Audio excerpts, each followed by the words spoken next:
All right, so I want to just kind of go over where we were last time. There was one dead character. There is now a character who has lost their player. So we'll have to figure out what's going on with that. And everybody from the last session has been captured and is being held in a very small little cargo area that has it's got like a force field over it. And you're all sort of crammed in there, and it doesn't like the force field doesn't hurt. It doesn't like shock you, but you can't push past it. And it's such a small space. It's probably like I want to say 7 feet square, and it's got other junk in there. So there we go. There is a the dead body is not in there. That's being wrapped up and stored more utilitarianly in a body box, and so there are also 3 enforcers who are receiving medical treatment as well, and they are not. There's no like med bay here. This is a very small ship. Think of how compact everything is in a submersible. That's what this feels like. So there is they are just in their beds, which are sort of vertical against the wall, and they are receiving blood transfusions and nanobots and stuff like that will accelerate their healing process. But they are actually out for the count. And there are 2 enforcers who are up and about, and they are they're not inside yet. You haven't seen them yet because they knocked you out. Anyone who was awake and aware got knocked out to be put into this cell. And it wasn't like a concussive force. It was like a stun gun, basically. They told you to lie down, and that they would stun you. They told you exactly what they were going to do and hold you in their ship. And if anyone wanted to resist that, that now would be the time. I have like no endurance point or something, so no. Yeah, you are very hurt. I believe you had one lifeblood left. Yeah, 1 life. Yes. Yeah, I'm good. I'm gonna. Zippy resists adamantly to the point where I think they have to do some kind of. They would have to do something to restrain her, and maybe they did a little too much. Right. How many hit points do you remember having before? You were still up, right? I think I'd just gone down. Right. Okay. I don't remember though. Right. She was way low for sure. She was. Yeah. We're gonna say.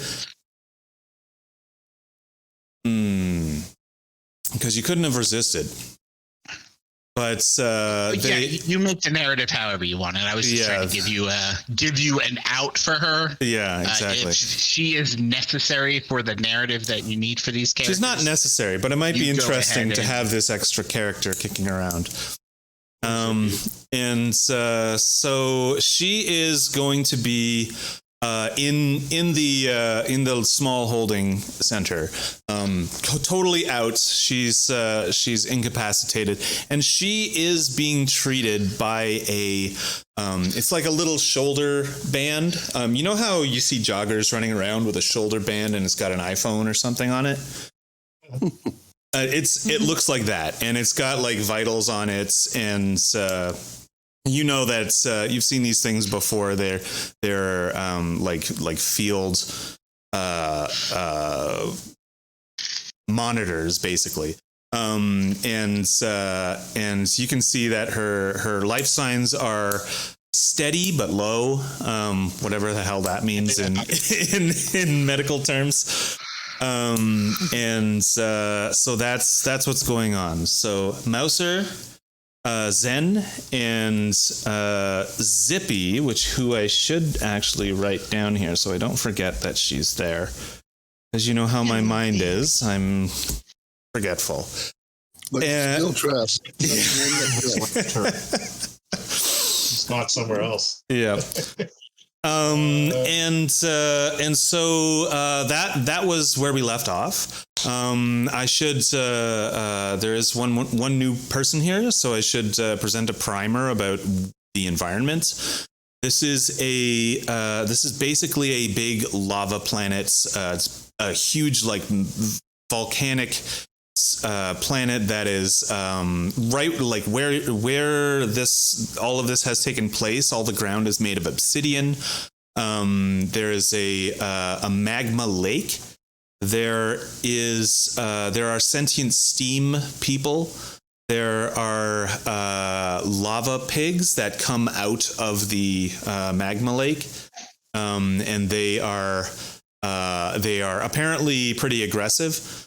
So that's kind of shitty. But so that's where we are. This place is also known for its hot chocolate, which is what So drew the party here initially. Hitchhiker's going to do the galaxy moment there. Yeah, yeah, exactly. So the new characters, that is 8 EST, Pacifina, and Erickson. I wonder, do you all know each other? I guess we should go through your characters. Yeah. Like your character premises. So Erickson. Yes. Good. How is your character? What are they like? Well, I like to have a good meal and a good ale, if you know what I mean. Yeah. Yeah. I also, Sorry, go ahead. if someone crosses me, I use my fist to deal with them as well as find some more ale. But I am also a hardy fellow, having worked the belts for a long time, and I have seen and gone through many experiences. One of which is the rebellion on Colony 7. Sorry, I'll be right back. I see a bug I want to squish. Don't squish it, put it outside. I just kicked over my shitty heater. Just catch it with a cup. Yeah, because I keep forgetting it's there because it's in the middle of the floor because it's helping to keep me warm. It's really cold.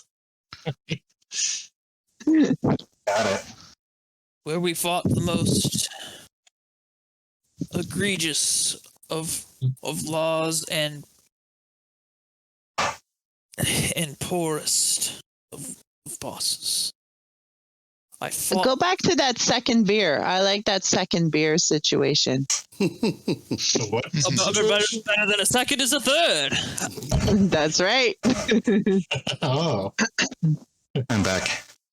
I have a beer. You put the bug outside? No. You It's put it Yes. outside? no, it's Yeah, dead. you put it outside. It's no, it's you one put of it those. outside It's a bug that nobody likes. No, all bugs are good. They're what spiders eat. I don't have any spiders in here. It's weird, or centipedes. That's because that bug has been eating them. Yeah, Just right. I did. Just I saw go, a giant. go get some spiders. They'll take care of Get some spiders. They'll take care of all your. Just get some, like from the park or something, I guess. Yeah, wherever. Whenever I see a spider in the house, I always keep it. Yeah, Mhm. spiders are amazing. Unless it's like a brown recluse or something that would like Yeah. really hurt you. Yeah. Yeah, as long as you're not in Australia or New Zealand, I mean, spiders are spiders. You're fine. They can kill you. Yeah. We don't have a lot of like. Guitars from Slayer. He actually died of an infection caused by spider bite, and it caused like necrotic tissue. Oh God, yeah. Jeez. Brown recluse bites cause necrotic. Yeah, I know someone who got bit by like a regular kind of house spider and got an like an infection like that, and it was just like a regular spider. Well, maybe they shouldn't have been allergic or something. Yeah. I mean, if they were allergic, that's one thing. But if it's an infection, like you can't really say it's because of a spider bite. You can get an infection from a paper cut. Yeah, no, that's true. But I feel like the necrotic thing is like specifically the spider bites are prone to that, you know? Right. Brown recluses cause necrosis at the bite site. So Erickson, I know you are kind of I'm sorry I had to leave in the middle of your monologue, but I know you're like a sort of dwarf, sort of belter, kind of dude. Are you? Yes. Would you like to see my beard? Of course. I wanted to know, because you are from a group called the Red what? The Red Belters. The Red Belters, that's right. I want to know if you're actually from like Mars and are mining, like around Earth. Okay, so a different red belt. The Red Belter is not named after their planets or any sort of star. Rather, they are named after their suits and their cause as well. Oh, a red cause. Communist. I was thinking blood. All right, so that's Erickson sounds cool. I would like to move on to Pacifina. We can get a description of her. Yeah, Pacifina. When you first see her, you first get the impression that maybe you're seeing a ghost because she's so pale. She's very pale. She's got glasses and blonde hair. She's probably like 5'5", 5'6", average height. Mm-hmm. That's not average. Sorry. Go on. Sorry. Especially in like low G environments, everyone's going to be a little taller. When I say average, I mean it statistically, not like as a like. You're not a giant. I'm not trying to downplay people of smaller stature. I think you called you short. So she's like average height. She's very slender. She's like, it's not just like she's slender. She looks sticky. Right. Like a stiff breeze could blow this woman. Right. She's got a medical alert band on that says like hemophiliac on it. She's got a lot of books, and she's got like where you would imagine, like if you imagine a person that like has like two holsters for revolvers, she has two like fanny packs. And she is here. Two holsters. I imagine she's probably here with 8 EST. She is an engineer by trade, which is kind of like a career path I kind of made up. But she's an engineer, and I imagine she maybe was sent by whoever made EST to kind of, you know, when if anything were to happen to him, to fix him up and you know, keep him operating smoothly. Well, my friend, we always need engineers. Yeah. Yeah, that's true. So What color are your fanny packs? My fanny packs, one is hot pink, the other is like lilac purple. Definitely nice. acceptable. That seems I like know a who very, you are very, now. very early '90s kind of thing. Like Yeah. her like books, like she's got textbooks of like of whatever the field manual for this robot that James is playing, and like you could tell they are her personal ones because they're covered in like Hello Kitty stickers with lots of like glitter and like so. have those? Cool. Mhm. Okay. All right, so I think we know who Pacifina is, and we'll move on to Mouser. All right. Just describe your character. My name is Mouser. I am Mouser, and that is my only name. I come from a tropical colony planet. I am a very short man, about 5 feet tall, and I'm usually dressed in very sort of practical but sort of form-fitting gear, and I have very wiry, spiky hair. I've cut all my hair down to the finest points. And I am a businessman.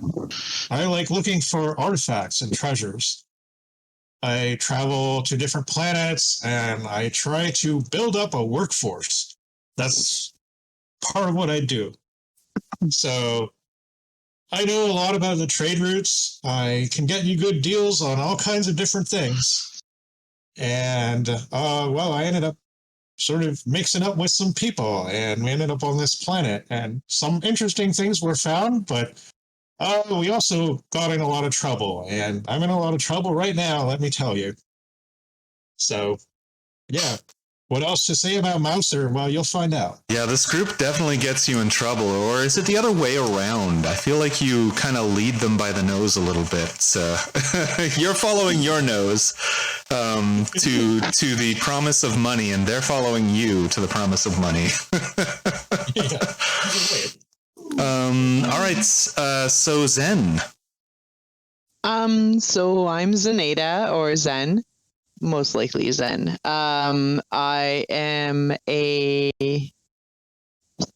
army officer / just likes weapons. A lot of weapons. I has all the weapons. I'm also can get a little teeny tiny bit stressed about confrontation, and then, you know, shoot first, ask questions later. I feel like that says a lot. Yeah, absolutely. Also, I miss Bert. Yeah. Oh my God. Her counterpart in physical methods of solving problems. Bert's Bacharach. My competition buddy. Yeah, Bert Bacharach. I'd miss him too. Who knows? Bacharach has gone back to his music career. Yeah, the great music career in the sky. That's a dreadful thought. Now, just suddenly, someone somewhere in the universe will hear the faint whispers of famous Burt Bacharach song, and Sing it, Raven. You know you want to. What did he write? I don't know. Put us in the mood. You brought him up. I'm gonna have to look it up. Actually, He sang. With Elvis Costello, I know that. Yeah, he had. Yeah. Like Elvis Costello, check out Burt Bacharach. right. He's also in movies. He did the Casino Royale album. He also did a song in what's that Mike Myers The Spy Who Shagged Me, but the first one. Austin Wait, Powers. is that the first one? Right. Austin Powers. Yeah. Thank you. Ladies and gentlemen, Burt Bacharach. And then he plays a song, and it's amazing. What's that song? cool. Nobody knows, but it's amazing. I think the most famous song is the ones like what the world needs the one. now That's is love, sweet love. Yeah. Love. And that's it's exactly it's a the universal law now that every wedding will have this song not played by a DJ. It'll just rain down from on high. And this is a new thing in this universe. Energetic music, yeah. Yeah. And finally, 8EST. Yes. Hello. My name is 8EST. Just call me Hello. 8. What is your character concept? Oh gosh, that's a very good question since I made this up for last week and I've completely forgotten all of the things that I was thinking of at that time.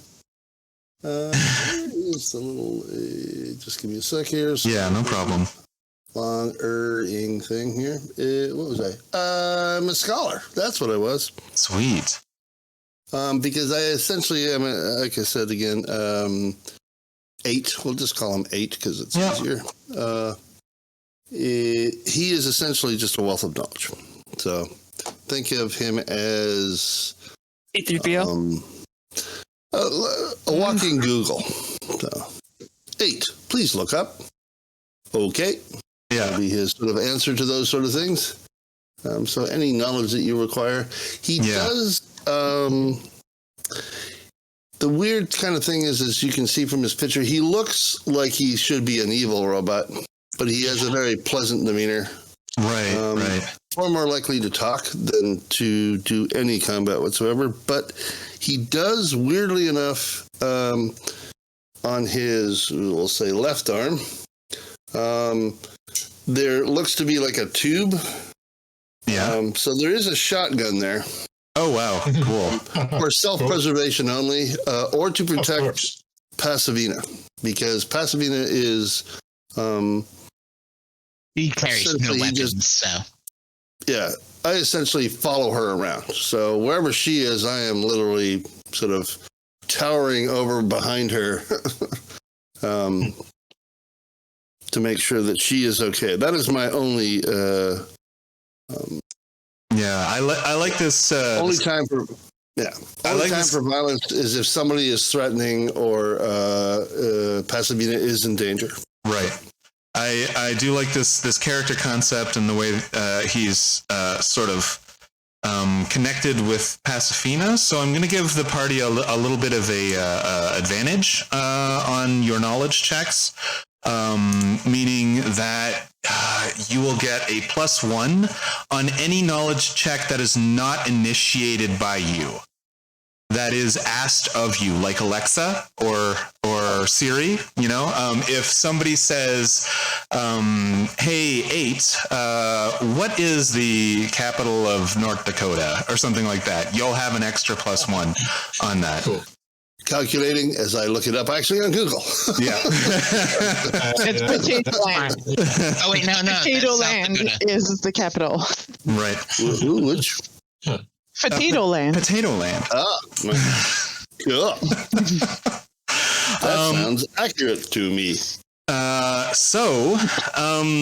There in this game, there is an artifact that basically rewrites space and time, but it has in the past called things from out of its own time and space to it.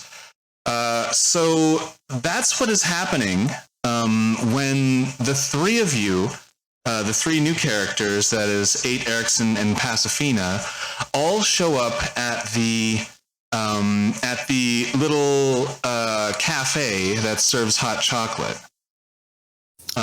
So there's a little pyramid on an obsidian podium. and there is a table made out of just a column of obsidian with little obsidian stools sitting around. And you're all drawn together here, and you know that you came here, that you organically came here. It wasn't like you were taken from your life and placed here. It's as if history was rewritten to get you here somehow. That's how this artifact works. So you've come here via your own means, and you've always been here, right? And you appear in the middle of a conversation. Someone's just told a very slightly funny joke. So there's a chuckle around the table, and you all have this bubbling hot chocolate in front of you. And you know that there was a landing near you, and that some people went to go check it out.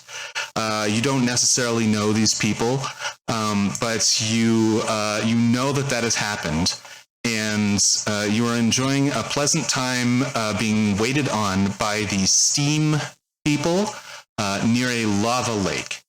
The lava lake is pretty big. On the other side, there is like a mountain range, and there is an enclosure as well.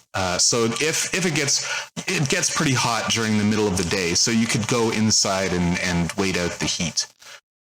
So that's where you're at right now. And do we have anyone that wants to start the role play here, or should I keep leading? Pacifina, are you feeling okay? It seems very hot.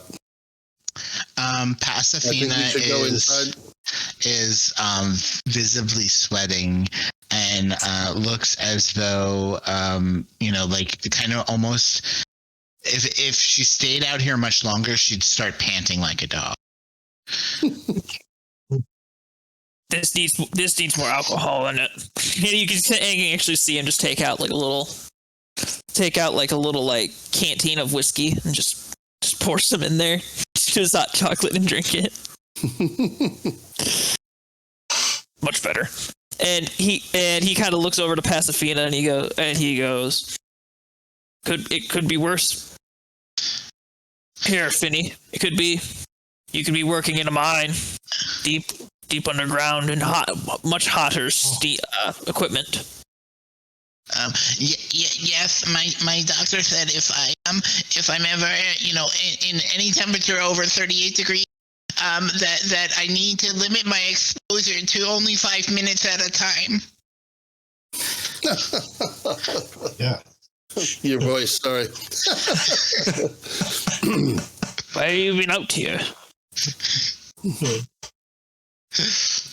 It is okay. If you want to go back inside, yeah, for sure. We will we'll get you to stand up and walk towards the enclosure, and it's like a dome, right? It's got an opening, like a how do you say that? An archway in it, and it's hollowed out. It is made out of obsidian, as if it were made out of a hill or something. It's carved out of the quote-unquote living rock. So you go inside, and there is another table in there. They don't get a whole lot of customers who are not steam based, but there are quite a few of these people wandering around, and they don't talk to you. They don't talk audibly to you. What they do is they write their thoughts across their body. There's like a flat part on the front of them that serves as their face, and they sort of write in a language that's Zippy had been studying, and is now not studying. But Could I ask a question? Mm-hmm. Could 8 EST or 8? Sorry, 8. Mhm. Could 8 Yes.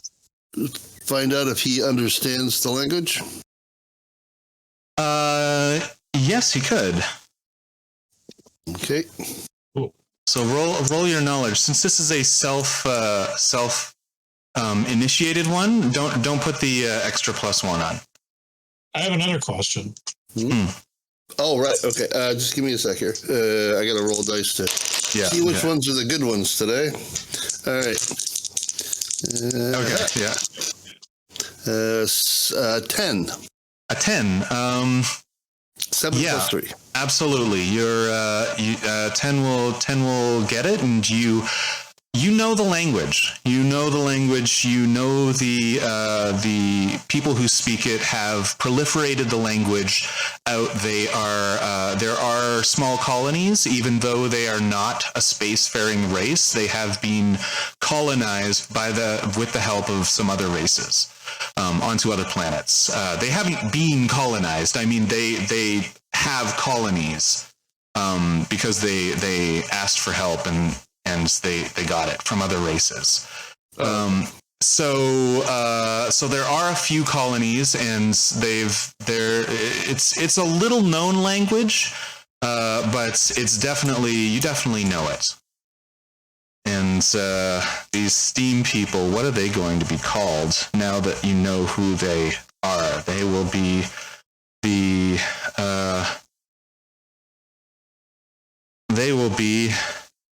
Baccarashians. Perfect. Yes. So they are the Baccarashians. This is How do you spell that exactly? I can spell it for you. Hold on. Baccharin. There, Baccarashians. And what's their major religion? Is it like what the world needs now kind of situation? Yeah, basically that's their first. Are they all about love? They're all They're pacifists. I am wickedly impressed, by the way. Thank you very much for that. Yeah. That was the best I've ever heard in a long time. So they are not necessarily all about love. It's a song they know, but they're not necessarily about that, because in your database you know that there is also this lava pig species that has conflict with these steam people, right? And they you might remember from a couple sessions ago, one of the lava pigs, or a couple of them, just charged. They just charged from the lake right up and meant to do harm, but you managed to neutralize them. And so they seemed kind of bestial at the time, but all of your readings says that they are an intelligent race with cities and structures. They just happen to be under the lava. They have somehow made these structures underneath the lava lake. And the language, you definitely know. It's a glyph-based language, like hieroglyphs. Sorry, you garbled a bit there. Okay, it's a glyph-based language like hieroglyphs. Okay. Right. And you can see there's kind of a hubbub going on. There seems to be different steam creatures, Baccarashians, like milling about, and there are like agitated licks of steam coming off some of them, and the language seems to be writing across them quickly and sort of in an inexact way, right? As if they're experiencing some emotion.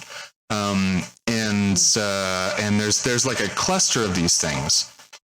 And I wanted to say, in this enclosure, there's also like small holes that in the ground that you've seen them like go down there and come back up, and I guess that's where they live. That's where you guess. That's what you guess, rather. So yeah, there's some kind of hubbub going on. Because I learned, because I know the language, I have given Pacifina a little cheat sheet of glyphs with words beside them, sort of like, "Hello, my name is." Yeah, Right. she will definitely. She takes that and will thoroughly examine it. Right. If you need any other translation, please ask. And so there is a few of them. The ones who were seem to be emotionally excited, sort of. They seem like they're storming off, and they go to a couple of the holes, and they all like fit down there at once. They're like pretty. They seem pretty upset.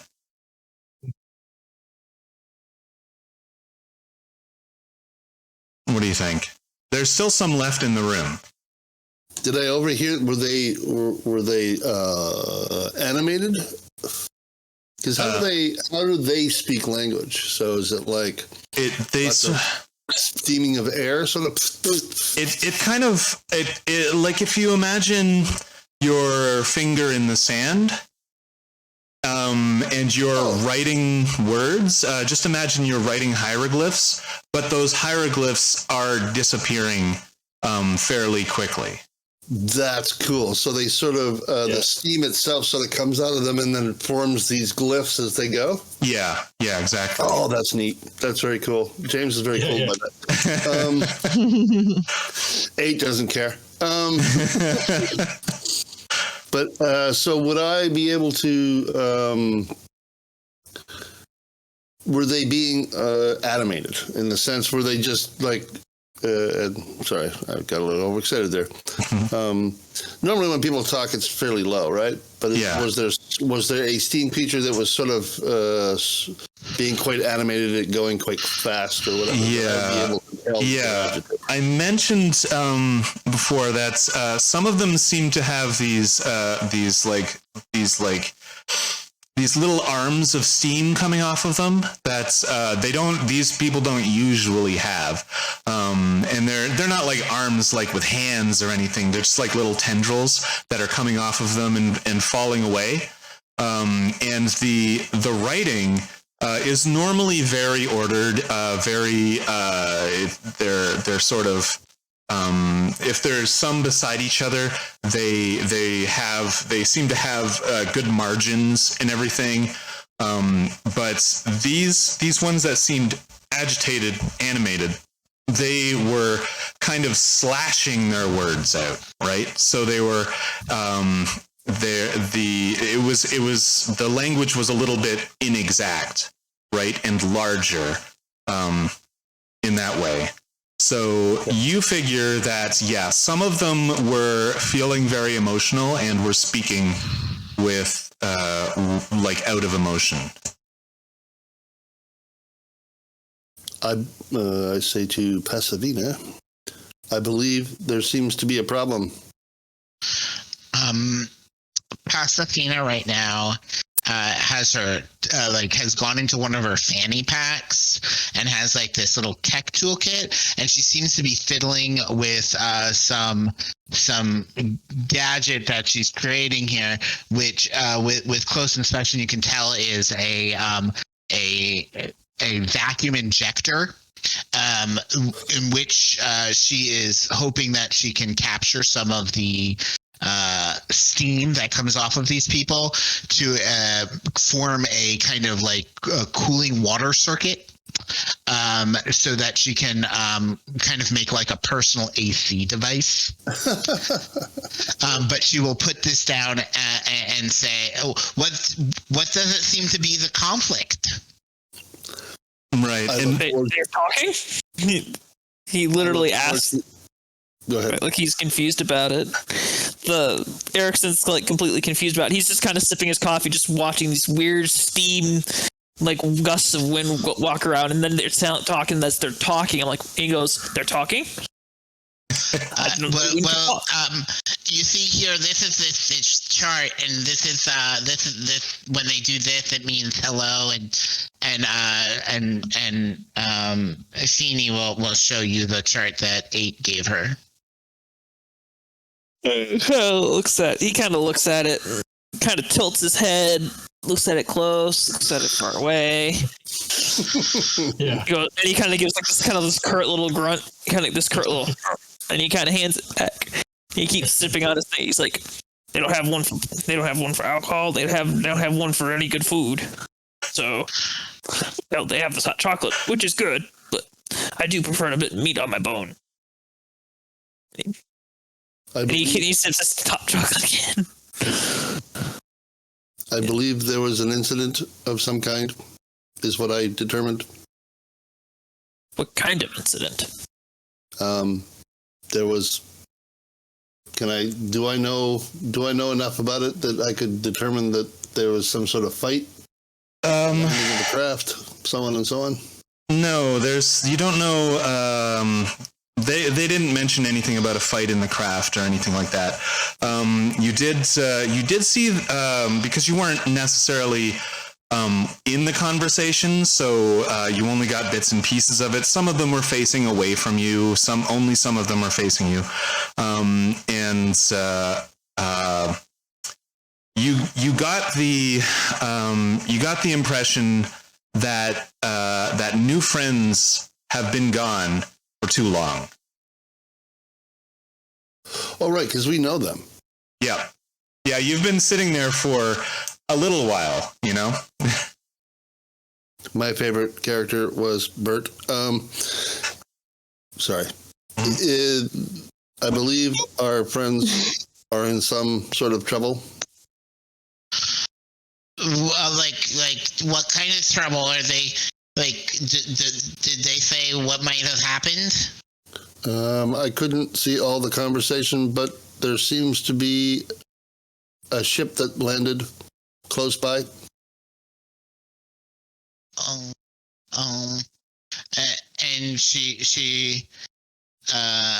Fanny kind of looks around, looks at her little device, looks at all the like steam creatures that are pouring out hot air at her, and goes, "Well, I mean, maybe we should go see what happened. I'm thinking maybe it maybe a little bit more comfortable than in here." Absolutely. And Erickson just kind of shrugs. He's like, whatever. Yeah. I'll just go with you guys because there might be meat over there. Yes. I'm tasting venison. How hungry are you? Because dwarves are usually pretty hungry, right? And I know he's kind of based off a dwarf, even if he's not one specifically. He's got a good appetite. Like he'll grab something, he'll just eat it, and then he'll be like, I want another. Right. Very much kind of based off of that Scottish Gaelic and I guess Viking sort of Dane. Oh, Viking Dane sort of belief, sort of bloodline. That's what I kind of based it off of him. Is he's this kind of like drinker, eater. He's a miner, but he's also kind of this mix of a technical aspect as well as kind of a brawler sort of character. Yeah. That's what I kind of geared him as. Right. Okay. All right. Cool. So you haven't eaten.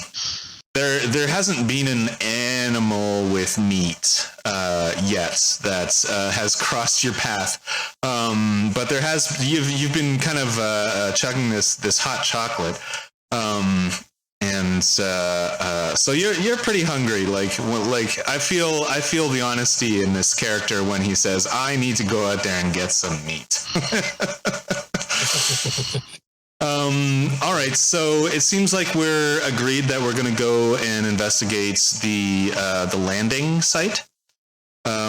And I would like to cut that off for a second and go back to the people on board the ship, the captors. Not the captors, the captives. Kill. Oh, cool. So the enforcers have been in and out, checking equipment, and they seem to be the equipment that they're looking at least in the room that you're in. And there are only 3 chambers in this that you know of. And you're in one of them. You're in the storage chamber. It is a very, very small ship. So they have some equipment in the storage area that is just like mounted to the wall. So they come in, they'll like check the screens and change the program and adjust some parameters. And it looks like they're scanning. It looks like they're searching for something. Wait, in our cell, quote unquote? Yeah, they're not searching for something in the cell, but they are doing the actions of searching and scanning from the cell. So we have like full computer control-ish in the cell. No, there's a force field. Oh, You are in a 7-foot chamber square in the cell. In the storage area. Are the patients in the same storage area? They are. There are 3 enforcer patients that are in. They're not in the storage area. Okay.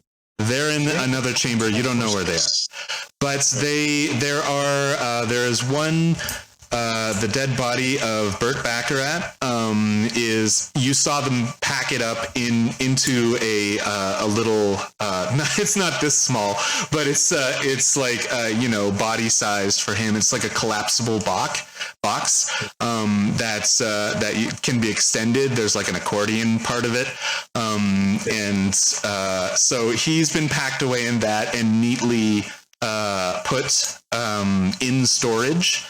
There is Zippy, who is in the cell, and also Mouser and Zen.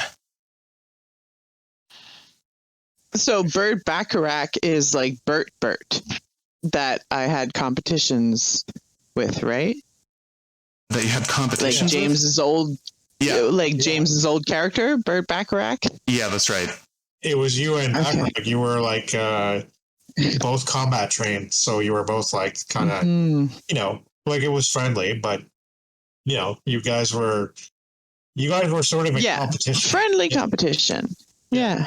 So, and is there like a keypad or any tech? There's nothing in the cell with you. There is, there are a few like loose screws. There's like very small sort of detritus around. Behind this force field. Actually, no, there wouldn't be any of that because that would be very dangerous on a ship going very fast. So they would have hoovered that all up. So there is nothing in this cell. But there's people right beyond the force field. Yeah, that's right. There's and there are like there's like a stack of boxes that is very neatly packed. And I say boxes, but they're sort of very utilitarian cases that can expand and be stacked on top and locked down and that kind of thing. So I'm going to try to get the attention of the people beyond the force field. Yeah. and be like, excuse me, I need to go to the bathroom. Like, this is an emergency and I can't do this with him in here. So one of you needs to let me out. I'm like, hey guys, I know you think you're the enforcers of the galaxy and all that, but I have connections with all the trade institutions and any mining planet. I'll talk to them and you will never be welcome there again. In fact, they'll zap you with their infra disintegration pulsar rays as soon as they see you. So let us out of here. I don't think you're helping the case, Messer. I feel like a threat is not going to help.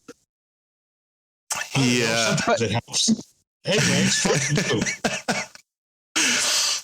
He annoy them so much that they let you out. He motions towards he doesn't motion towards Zen. He says, I guess he would have known. He knows who you are now, unless you are off the grid or something. I don't think Zen is off the grid, is she? I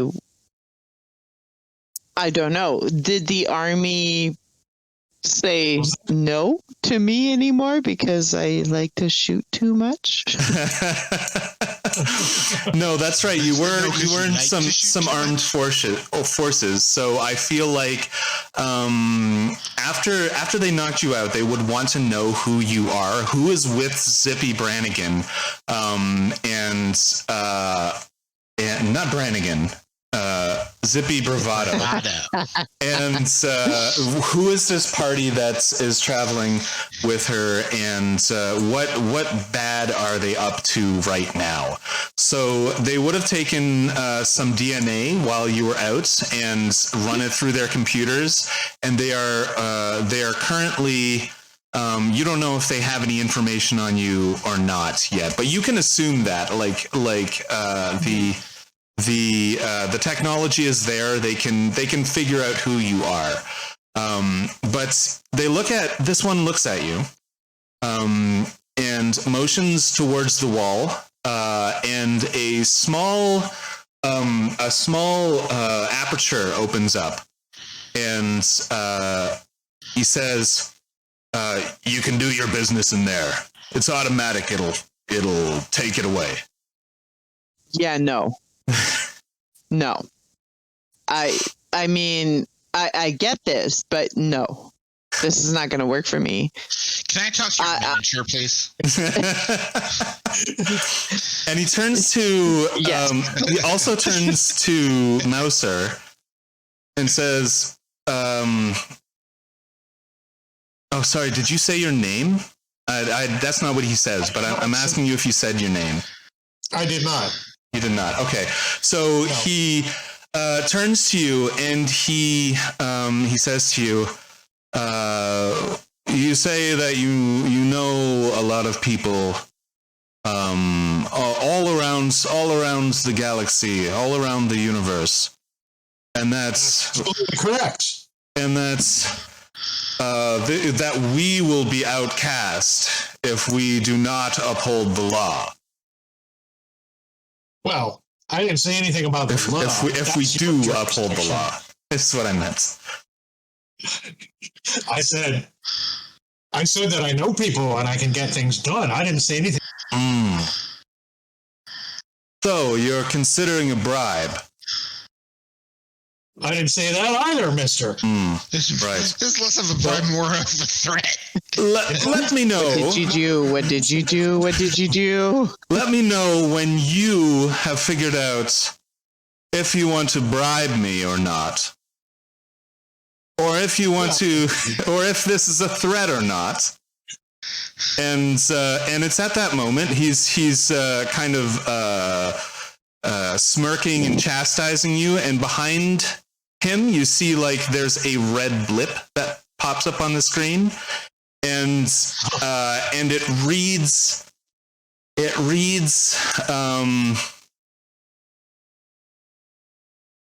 what does it read? It insinuates a large ship. It reads Levoidian Dreadnought. So I'm going to write that down. Levoidian Dreadnought.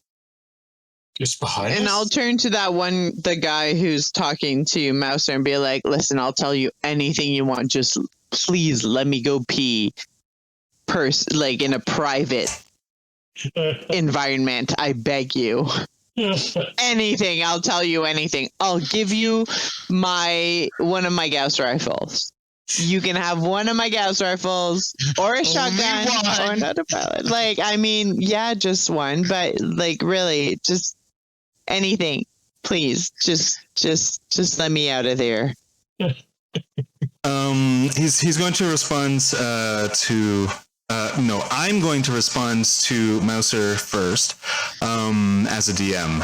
You said just behind us, as if the ship was behind you earlier, but no, that's not true. He is turned away from his screen with his scanning software on it, and that has just blipped up on his screen. And it's easy to tell because everything seems to be green and black, like an old computer monitor, and the blip is a large red blip, and the words Levoidian Dreadnought appears in red and starts blinking. Right, and makes no sound, so he doesn't turn around or anything. But yeah. So quick! She really has to go pee. Help her out here right now, quick! I told you to use the facilities right there. No, she can't. You're off. Special requirements. You're offering me the guns that we already have. This, are you talking about this Gauss rifle? And he pulls your Gauss rifle off the wall with, and there's like an array of your things just kind of clipped to the wall. I wipe the saliva that's pooling down my lip. And, well, I don't know. I can't tell from here. Is this mine or is this just one of your random crappy guns? Because mine are better. Mine are enhanced. Yours are enhanced. You know, I'm very claustrophobic. I might explode soon if you don't let us out. I'm claustrophobic. All right, I would like you to,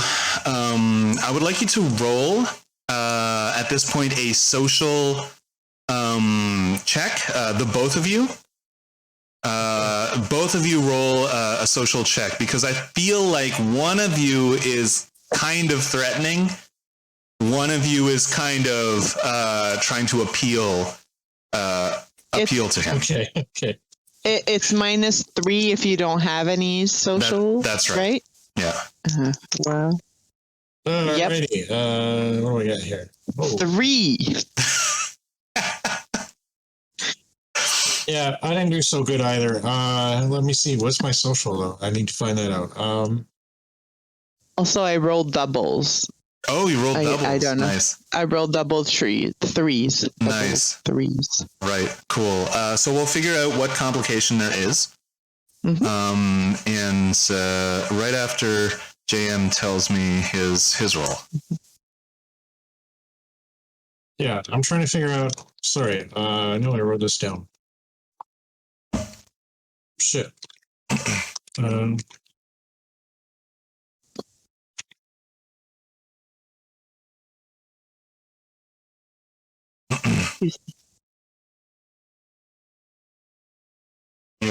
Are you looking for your social stat? Okay, yeah, sorry, yeah, I think I found it. Right. So I didn't roll a very good roll though. Right. So I only have 6. Right. My social was 3. So neither of you have passed. And let me know if you get doubles too, by the way. So okay. if you rolled a 4 and you got 2 2s or whatever, there's a special, like we have a house rule about doubles that will add a complication to whatever you were rolling. Right. I actually rolled a 1 and a 2, and I added 3. So yeah. Right. Okay. All right. So pretty much the shittiest possible. What's and usually I let the roller narrate the complication. So I would like Zen to let me know, what do you think complicates this situation? Even though you failed your social role, what kind of thing makes this situation more complicated for him? Oh. And if you don't want to narrate it, I've got something. Yeah, I got nothing. Like, I'm not a storyteller, so Right. I feel like you should do it, and you would do way better than I, because I can't think of anything. A storyteller. No. You have to be this time. This guy gets angry, right? So you're going on about having to use the washroom. He's already shown you where to use the washroom. Like, everybody he knows just uses a hole in the side of the ship. Like, it doesn't matter. There's no privacy about this for him. He gets angry about this. So what he does is he grabs the taser. And you it's not a taser, it's a stun gun. And then he opens he lets down the force field, and he points it at you, and he says, "All right, we're gonna go outside. You're gonna pee." Like, And outside the ship. Outside the ship. Let's go. Get up this. Let's go. Get up this ladder. Just her. And he points to Mouser and he says, "Stay there." All right, let's go piss in the universe. Like, he has not taken off like yet. An album name, by the way, he has not taken off yet. He's not threatening to space you. fine by me. I'll take that over peeing in front of someone that I know. So right. All right. So also, I'm out of the cell now. Right. I'm alone in the room. And yes, well, you have Bert Bacharach to keep you company. You have Zippy Bravado, who is not talking to you for some reason. So basically you're alone, yeah. But I can see the screen, right? You can see the screen for sure, yeah. Yeah. So And I'm going to go to the computer and try to clear it so that message is not displayed on the screen. And he is angry, so he is going to roll to remember to close the force field. Okay. And he is a what is he again? A soldier, I believe. So I'm going to, I keep turning my mouse sensitivity down by accident. So he's army. He has no knowledge skill. So that is a fail. He has forgotten to close up the force field again. And so he takes Zen up out of the there's a ladder that goes up, and there's a hatch at the top, and then you have to go through the pilot's chamber to actually access the outside porthole. So he's taken you through the pilot's area. There is space for two people to sit down. There's a whole array of controls, a big old screen. Actually, we're gonna go old school. There's a big old glass window. And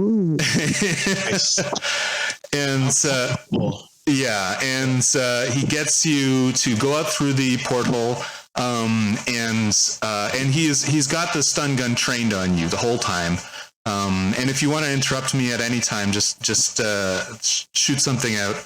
And actually, if I may, just before I leave the cell, I'm gonna run like 3 fingers on Bert's casket Right. and bend down and say, "I win," and then walk out. Just you now. Yay!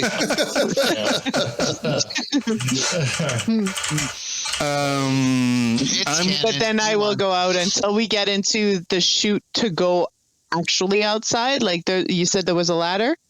Yeah. And there'll be, it's like an extensible ladder. It moves out of the porthole and then drops.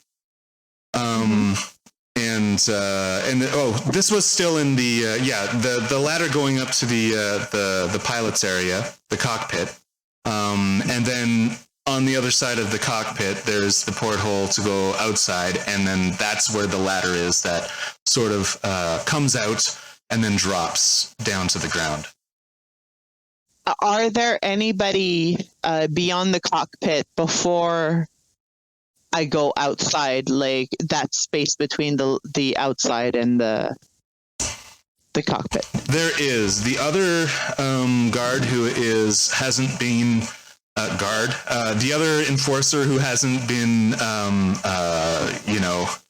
shot to unconsciousness is in the cockpit and is also busy doing a bunch of busy work on a screen.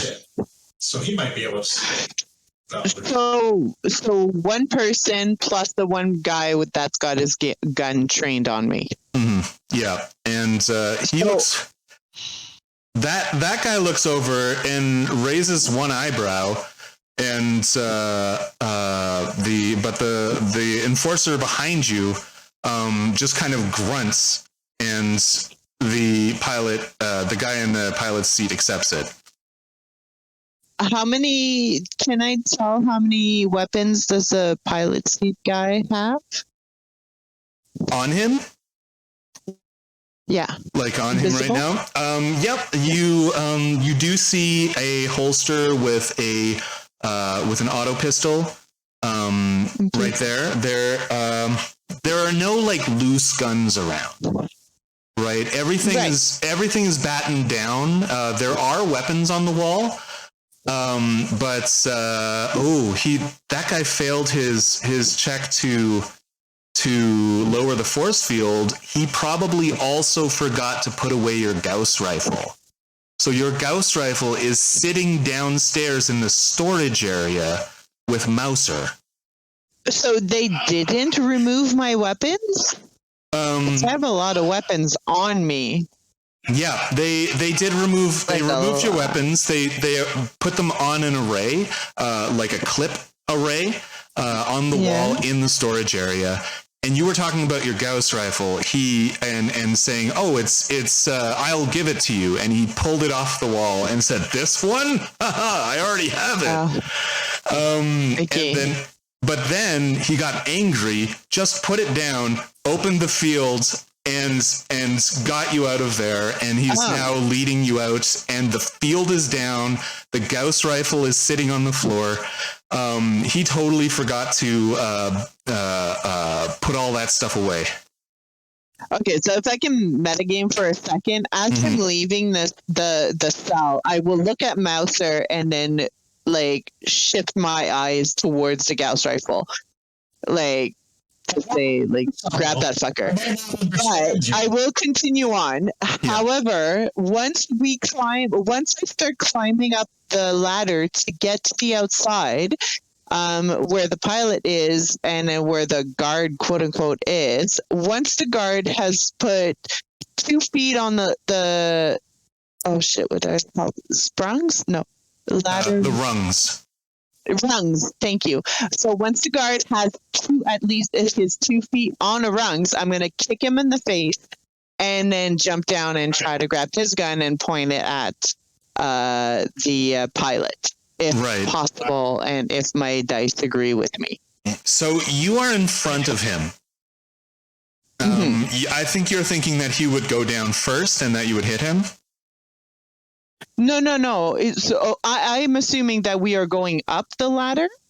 And Right, so I right, am right, first, and he is going behind me with Right. one of his gun in his hand. So And the pilot is sitting at his pilot seat, piloting, doing his pilot business. right, I see. Like as this guy pops up into the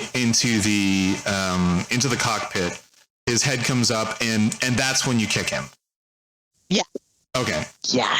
All right. Roll a Sorry. combat roll. Okay. So of course, I wasn't really necessarily anticipating what would go on up above, but I mean, naturally, I grab the rifle, Right. and I also go to the computer and I try to clear the notification about the dreadnought Right. so that Right. it's not displayed.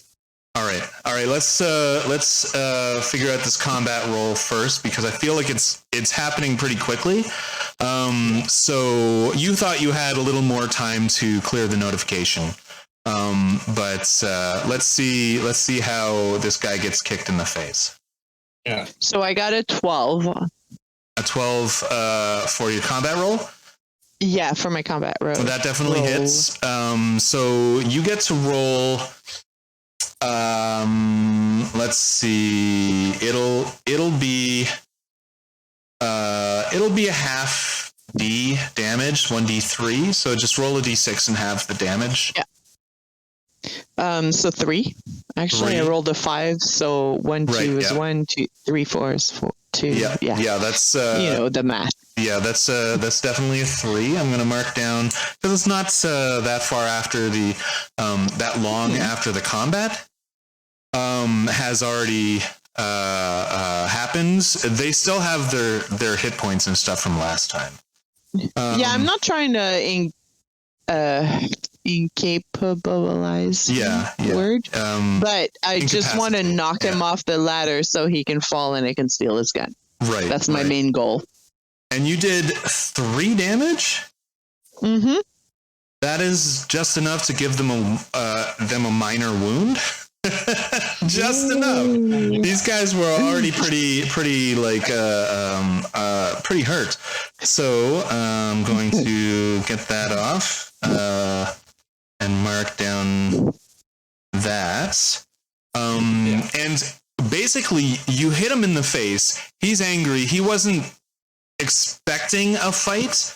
He always expects compliance because he is known as an enforcer, right? He's known as being a brutal law enforcer, and so he gets kicked in the face squarely, not expecting it, and you can see that you've broken his nose, and then his head just falls down like as if he's fallen down the ladder.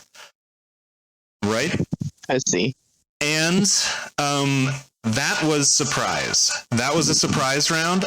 We initiate combat now, right? Oh, wait, no. This is an unfortunate side effect of kicking law enforcement officers in the face, is that you then initiate combat. They always take that with they take that with grace and humility and move on. So, and it's just at that point when we switch back to the other party, and they have just gotten to the depression in the land that is hiding the ship. They were able to follow the trail of the other party who is coming. So this is 8, Erickson and Pacifina. Yep. And the ship just comes into view, and I'll post a little picture of the ship as well. Oh, where is it? It's not there. Boop, boop. So I'll post it in here. There we go. This is what it looks like. It's got these 2 wing-shaped fuel scoops There's like what looks like a submersible attached in the middle of it, and two obviously modular storage areas on it, and so that's what you see in front of you in this depression. There is two crescent-shaped hills and the signs of. Oh, inside! This is City Romano! I have made it on to the Hive Armada ship, and am going to blow it up, and we will be victorious for my great dead. What is that? I think they're coming. Yes, they're. Oh, they're here! Stay back! Stay back! And he kind of looks towards the ship. And he ducks down a bit just to kind of observe and try to see what it is, see if there's any recognizable insignia, and if it's anything that he might have encountered on his mining colony. Right. So you're well, roll a knowledge check for me. I do not have knowledge. You do not. So it's -3 if you don't have the skill. Oh, Got it. Just sorry to be that, but I believe you said that if anyone else rolls a knowledge, they get a +1 because I'm hanging out. No, it's you roll a knowledge because somebody asked you. That's exactly. Right. He's just kind of thinking in his head right now. Got it. Pay no attention to me. Rolling. Okay. 7 minus 3, that is 4. All right. You don't recognize this, but you do see an insignia on it. It's fairly small. I don't know how good your eyes are, but maybe that's why you don't recognize it, because you didn't actually see it. So you don't know what outfit this ship belongs to, if it belongs to any outfit at all. May I roll knowledge? You may. Hold on. Before you roll knowledge, Fanny will look at you and say, "Ake, do you know anything about this ship?" So it's not being asked of by yourself, somebody else. Yeah. You see him sort of, his eyes go sort of flicker for a second, and a 14 would be my roll. 14. All right. +3 +1. That certainly makes it. Yes. I give information. Yeah, really. And so what you say is that this is an enforcer ship who are big mutant in law enforcement. They're like a unit of law enforcement, and you can clearly see their ship number and their insignia, and not all of the law enforcement are enforcers. They're not all these big old mutants, but these ones definitely are. And this is galactic law that they uphold. That a lot of the laws are really weird and don't make any sense at all to everyday life, right? But when you deal on an intergalactic scale, I guess probably there's going to be that kind of weirdness. Yeah. So you know that's what they are, and you give this information, and I feel I don't know. I'm asking Erickson a question about his history. I feel like Belters don't like these guys. Because there's regulations, and they're getting in the way of effective mining and stuff like that. It's not just that it's just not just the regulations, good sir. Rather, it's also their tendency to use overindulgent force when dealing with the miners. So what he kind of means by it is what I have imagined for like why the red belters were created was because of a lot of strikes and protests where, like, say some land baron, for instance, is like saying, you're mining for me, and they like these incredibly long hours. Like, think late 1800s, early 1900s long hours. Right. Yeah. And so they strike, and then they send in their Pinkertons, and in this case, it's basically the enforcers, or some sort of, or the galactic law enforcement. Right. Mm-hmm. So basically, these are the guys that he fought against, these are essentially the same guys that he fought against when he was part of the Red Belters. Right. Which they do have a lot of, communist leaning ideology. But he's not necessarily one to agree with. It's like an enemy of my enemy is my friend. He doesn't like he doesn't like the Red Belters, but he doesn't like the enforcers either. Right, yeah. Of course. Yeah. All right. So it seems like there's bad blood, and you probably react in this way and tell these guys what you think of the enforcers. And so what do we do now? What he says is he's when 8 mentions that it's the enforcers, he's like, so I get to pay those bastards back. And he kind of gives this sly little grin and he actually cracks his knuckles a little bit because he's got like this kind of, not a cocky grin, but like a sort of mischievous grin. And as he's kind of coming up with an idea of a way to screw with them. Keep in mind, he doesn't have any. I haven't bought any weapons for him. Nothing.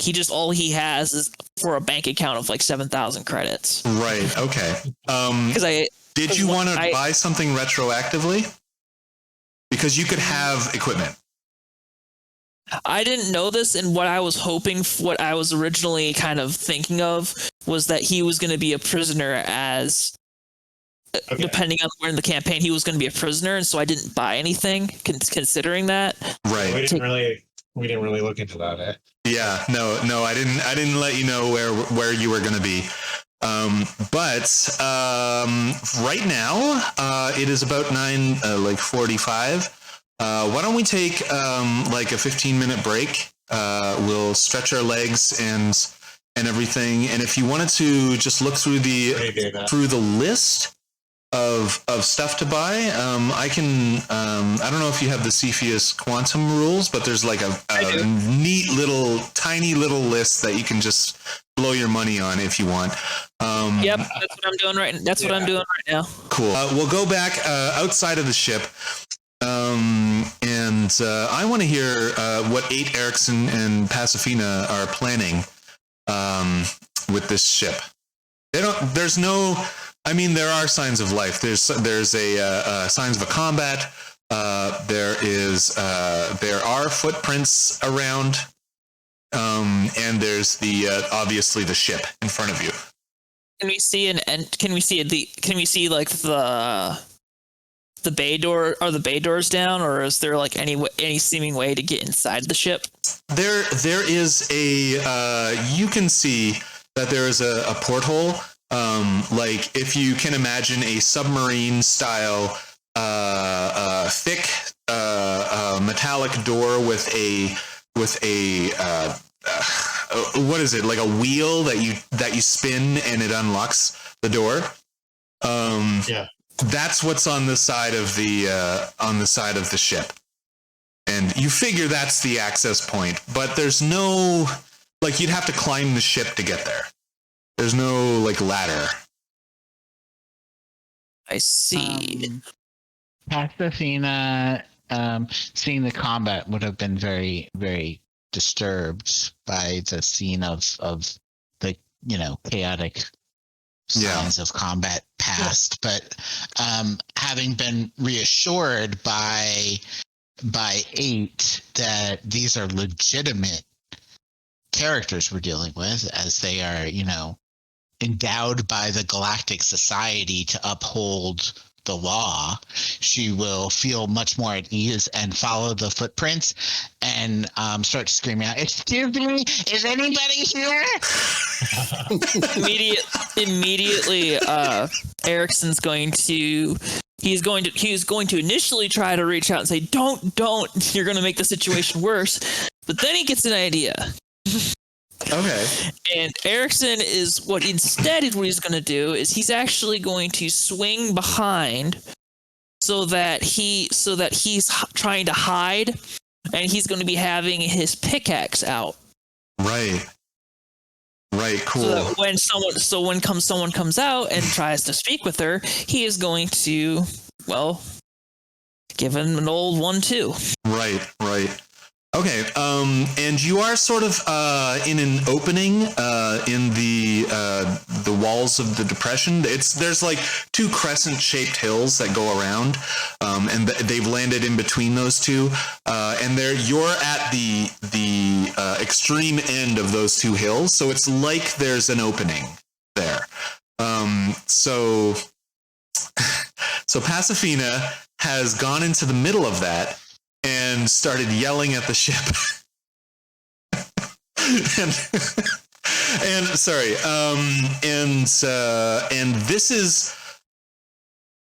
this is right at the time when the guard gets kicked in the face. Inside of the thing. You guys outside don't know this, don't know what's going on inside, but this is actually what happens. So as that happens, the guard in the cockpit sees this blip come up on this screen. It's like a proximity alert, and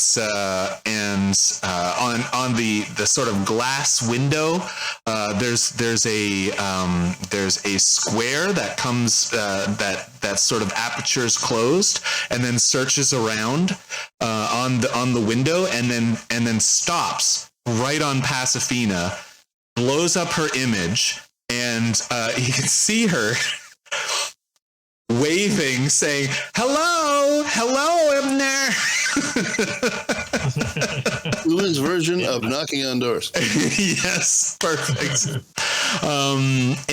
So the only one who doesn't know about this is probably Mouser, who is down in the storage bay, trying desperately to clear the notification, which you have done by the time this guy falls down to the ground and gets back up and notices anything.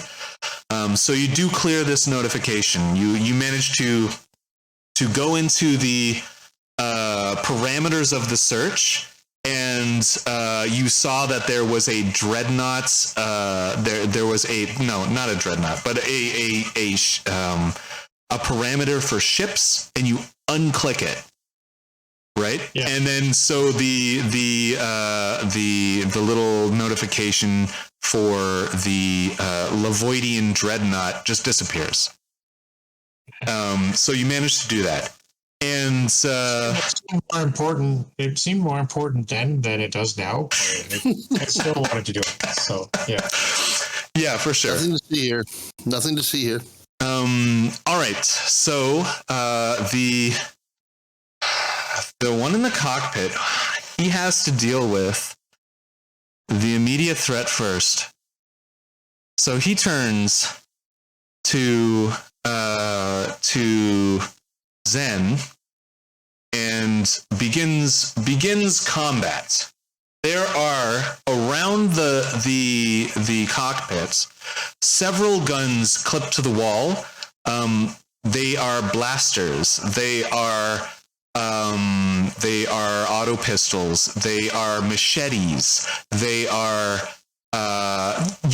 like tire irons. There's like a whole bunch, not tire irons, but like a whole bunch of tools on the wall.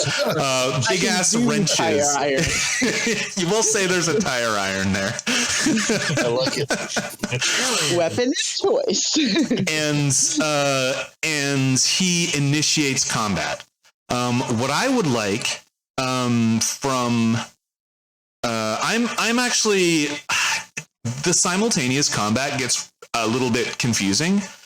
And I don't like that when somebody goes into cover, they don't get cover unless they stay in cover. Right? So I want someone to be able to fire, go to cover, and then be in cover. So I would like to do combat not simultaneously for everybody, but for it'll be like sided combat, like 2 teams go. And the initiator of the combat was Zen. So I would like her to roll her combat skill.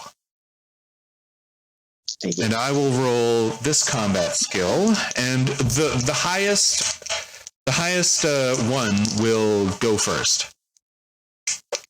So, you know how much I wish we had like crit rolls last time? Yeah. I'm so glad we're not doing crit rolls right now because I definitely fail, and You're happy I about it or rolled not happy a about it? 4. Right. 2 2s, right? No. Yeah. No, 2 1s and then plus 2 combat. Oh, right. Of course. It is terrible. Mm-hmm. Terrible. So And I'm switching dice now. what I rolled is a 4 and a 3. So that's 7 plus 2 is 9. So our side, my side goes first. Makes but sense. you still get to narrate a complication. Or I can narrate it for you. That is detrimental for the other side. That is somehow complicating a little bit for the other side. So I'm actually gonna say when I kick him in the face, he drops his gun and then forgets that his gun is right there on the floor and runs to the wall of weapon. Right. This. Hold on. Would that work? Nice. Sorry. Who did you kick in the face? The guy that was just behind me going up the ladder to take me to go pee. Yes. So wanted to watch her urinate. he fell all the way down to the storage area. Oh, okay. Yeah, and so your immediate threat, like you would have to actually climb down the ladder to fight that guy. Okay, then you know what? You narrate it. All right, so this guy who is in the cockpit with you. This is a very small space, by the way. It's like it's like very personal. Like if you were traveling in this for an hour, it would be way too close to another person. So you are within arm's reach of each other. This guy, he reaches to the wall, to the array of tools on the side.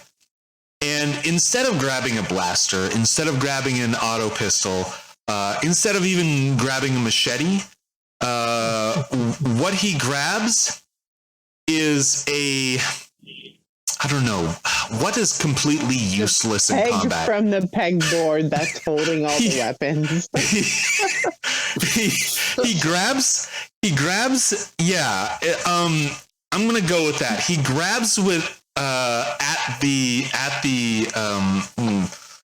the wall, at the array, but what he grabs is a knob and he pulls it, and by accident all of the weapons and tools and stuff are attached to that. There's like a whole bunch of clips that go down the wall, and he pulls on it and it goes pop, pop, pop, pop, pop, pop, pop, pop, pop.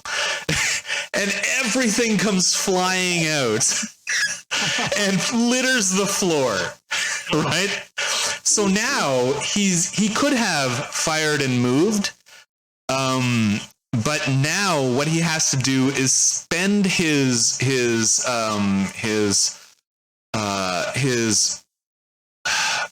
movement getting a weapon, right? So there is a whole bunch of weapons on the floor. There's a whole bunch of weapons on the floor. He looks at them, makes a quick decision. He grabs a big wrench instead of like anything else. He grabs a big wrench and he swings it at you. And like I said, we're within arm's reach. And he's going to suffer a -1 because of all the crap that's on the floor now. It's like he's stepping on blaster pistols and stuff, trying to swing this thing at you. Which is unfortunate because you are also in this room. You are also going to get this sort of chaotic -1. So he's going to use his combat ability against you, and that is a 7. Ooh, that misses. Okay. Damn, So that just misses. Oh, that was actually a 6 because of the -1. It was actually a 6. So he misses pretty hard, actually. Does it? Yeah, for sure. All combats. Oh, right, my armor. Sorry, I forgot my. Well, your armor mitigates damage. When you're in combat and you roll your 2 dice and add your combat skill, you're always trying to hit an 8. Okay. Right? So I rolled a 6, so I don't hit at all. Right. And have we gained any lifeblood / endurance since we've been taken? No. Or not? No, not at all. Thank God you missed that. This is probably like 20 minutes after you've been came to, I guess. Okay. You maybe spent an hour getting your DNA samples and getting them all inputted into the computer, and then brought you back from being stunned. And then started their search for whatever a Lavoidian dreadnought is, and so it's probably a little bit over an hour since then. Okay. And actually, fuck. Okay. You know what? The rules state that if has the damage eaten into your lifeblood? Oh yeah. Yeah, so you have a minor wound? I have no, wait. So the last game I had a major wound. Okay. So I got like a minor / major because it went into my endurance and to half of my lifeblood. Right. So did the enforcers fix this up? Or? They can't fix. They could fix your wounds. They just a major wound needs time to heal. Yeah. Right. If you have a minor wound only, using a med pack and a little bit of time will heal that. If only your endurance was damaged, it instantly heals after combat. Okay, no. Right, so I'm like, you still have a major wound. It's been patched, but it's not healed. Right. Okay. Yeah. All right. So does that give you pluses for hitting me? It gives you negative for hitting him. It gives me negatives, but not you pluses. Yeah. Exactly. Okay. So the guy who hit the ground, when his body hit the floor, he is going to yes, exactly. He's just gotten his nose broken. He's in the storage room. He fell down onto the ground. He's been winded, and he gets up anyways, and he starts climbing the ladder again, and then notices that this room doesn't have any security on it. I've got to fix that. So he hops down off the ladder, and you've got the Gaussian rifle. So he... It's true. I want to. I don't. I want to stop him. No, you don't. What he's about to do right now. Yeah, I don't want him to do that. Yeah, so Master does. He reaches to the wall, and this is also a very small room. He doesn't want to damage his ship. What he does is he grabs a machete instead of any of the auto pistols or anything like that. He grabs a machete and swings it at you. Oh. And that would be a 10. 10 hits. 10 hits. Oh. Ugh. So an axe or machete is 2d damage. That sucks. I want to say you've been stripped of your armor, but I also don't want to make this unfair. So you still have your armor on. I do, yeah. That is the sigh of someone who rolled real good. Yeah, so I rolled 11 damage. Okay. So I raise my machete and bring it down like right on your, I guess probably your shoulder, because it's still got to be covered by your cloth armor. And you're going to take, I think it's 6 off of that. All right, so I'm just saying, like, I have 1 lifeblood left. You have 1 lifeblood left. Unless there's been some fixing up going on. You know what? You guys would have had to have gotten you would have had to have been conscious again. So you would have had to have cured your major wound. So what they've done is you've all got these little armbands with the iPhone on the side. And you've got like a nanobot count. I'm retroactively doing this. You've got like a nanobot count. You are back because you are, and this is a one-time deal, as this healing is not going to work this way every single time. Just to make sense in the mistaken narrative that I've done here. You are all back up to full lifeblood. 0 endurance. So he just hit me with a machete for how much? For 11 minus your armor, which I believe was cloth. It was cloth, yeah. Yeah, so cloth is 6. 6, right? Okay, so 5 then. Oh, I didn't go over the new rules, by the way. And this is the end. This is the end of their turn, so this is a good time to go over these rules.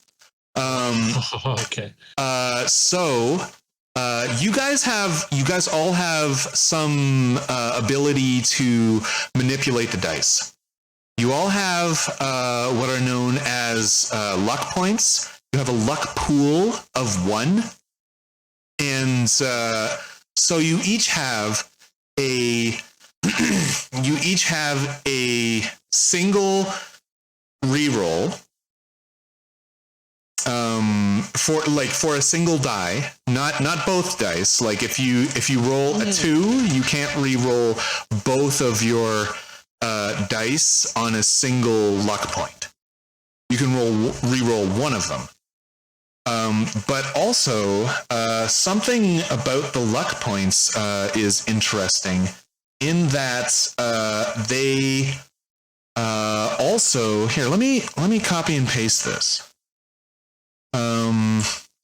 into chat because you cannot see this on the stream. They can instantly refill your endurance as well. Refill what? Your endurance. Okay. So since you guys have been brought back up to full lifeblood, 0 endurance, if we go back to just before he hits you with the machete, you can choose now whether or not to use that luck point to refill your endurance, or you can I rolled a 5 and a 6. You can choose to use your luck point to re-roll that 6. But keep in mind that these luck points only refill when you get a closure. if you know what I'm talking about. If anyone was paying attention in chat. Yeah, I think I know what you're talking about. So we One closure or last 5 time. closures? One closure. One Yes. closure. Okay, so I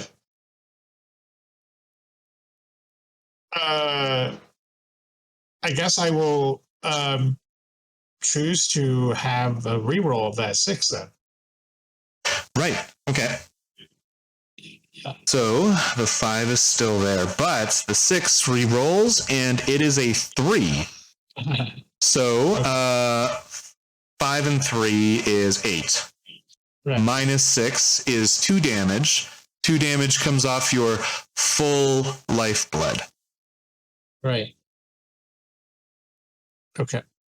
I And didn't get any extra endurance points. sorry?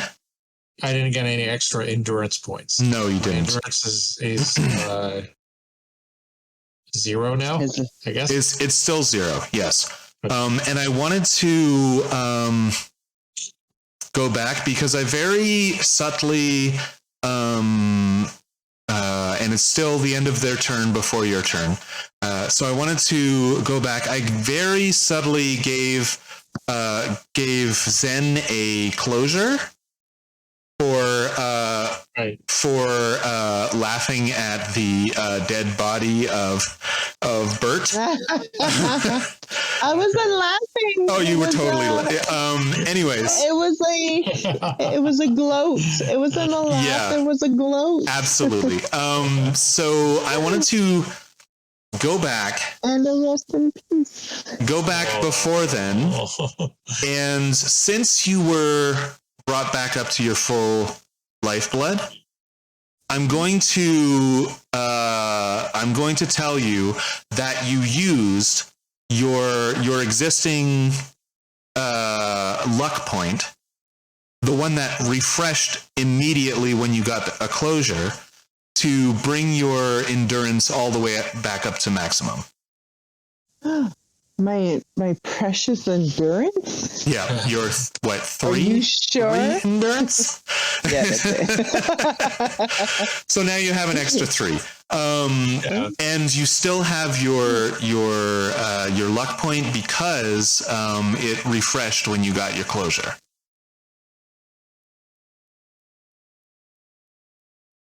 All right, and it is now the other side's turn, your side's turn, and I'm going to do it in 2 groups: the people inside the ship and the people outside the ship.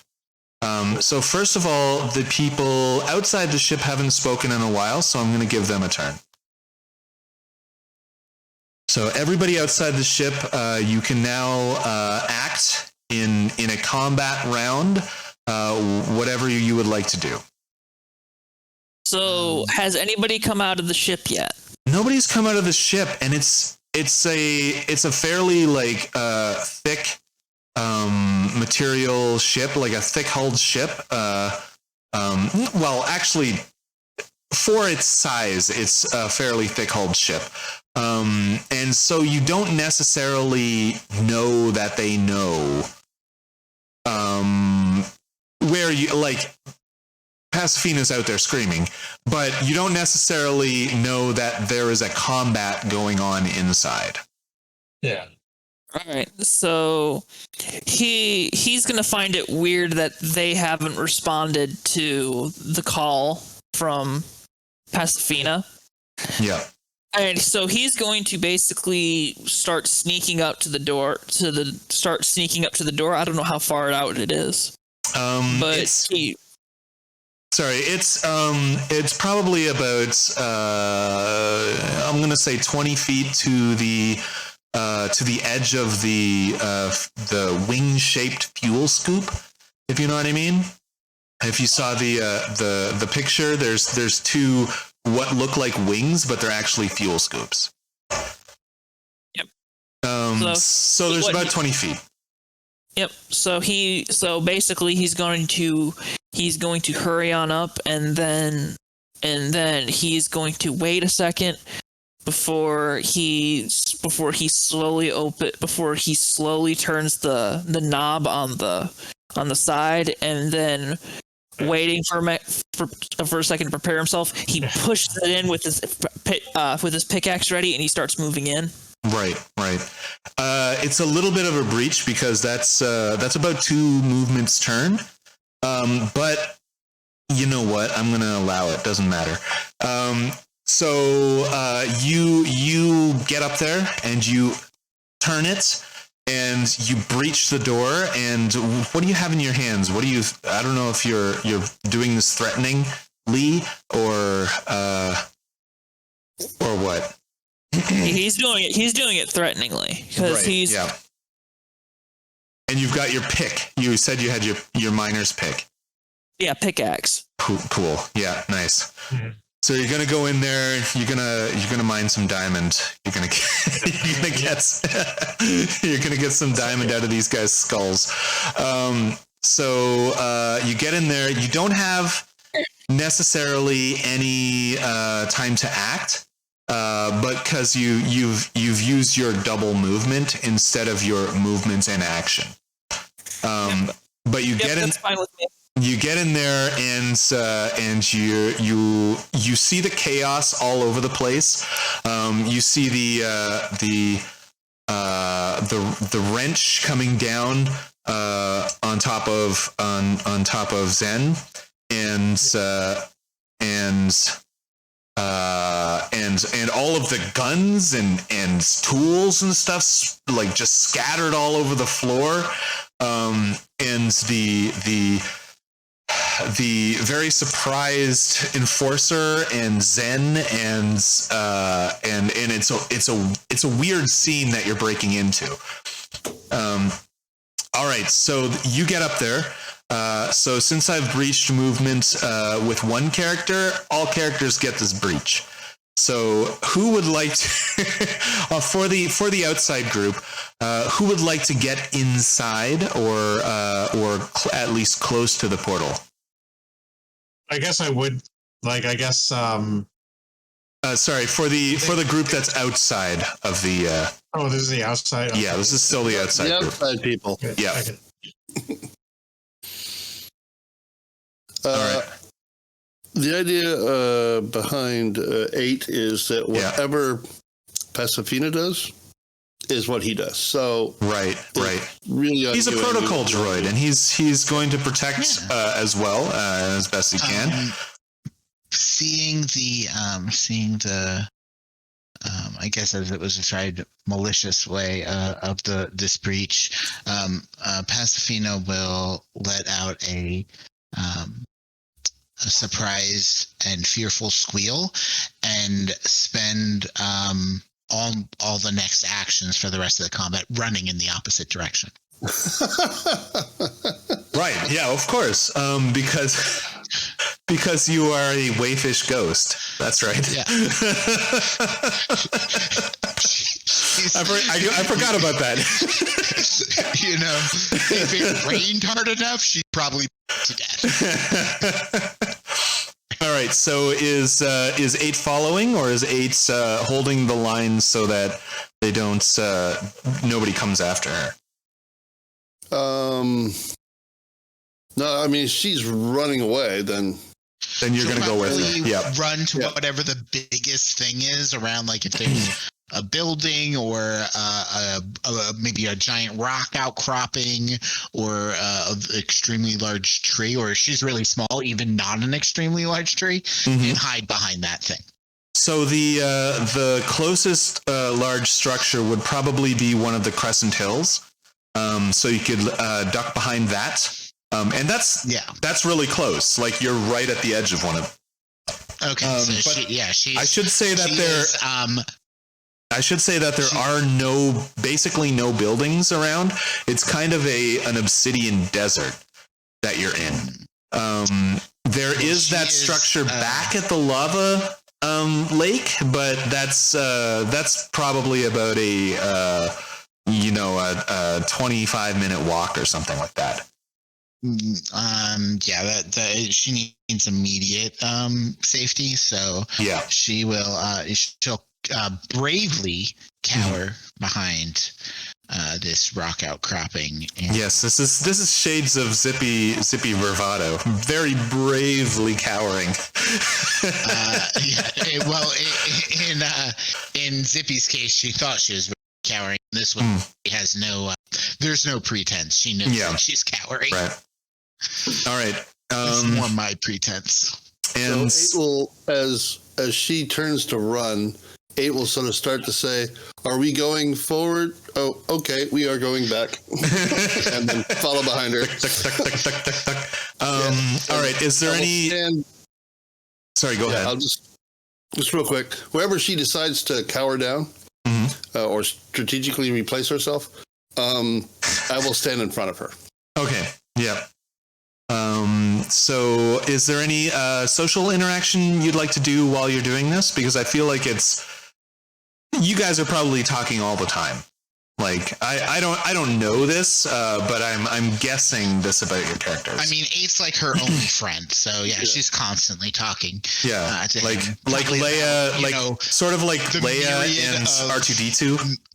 Yeah, but it's more along the lines like her conversation is talking about like what just came out of her nose, or like the horrible like medical disorders she has, or like how hot it is, or how cold it is. Having a relationship.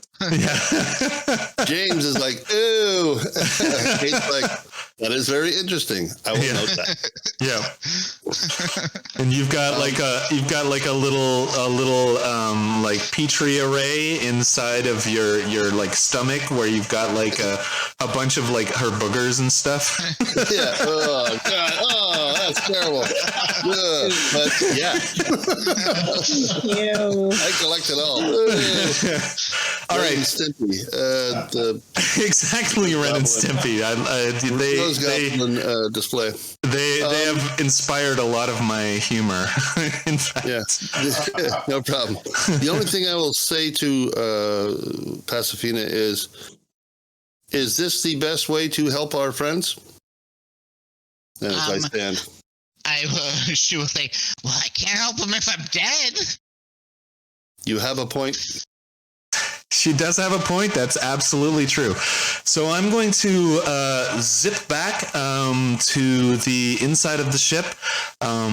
Everybody who was originally on the inside of the ship will go. That is 2 characters. That is Zen and Mouser.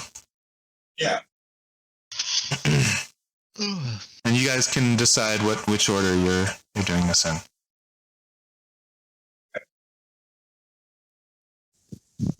So,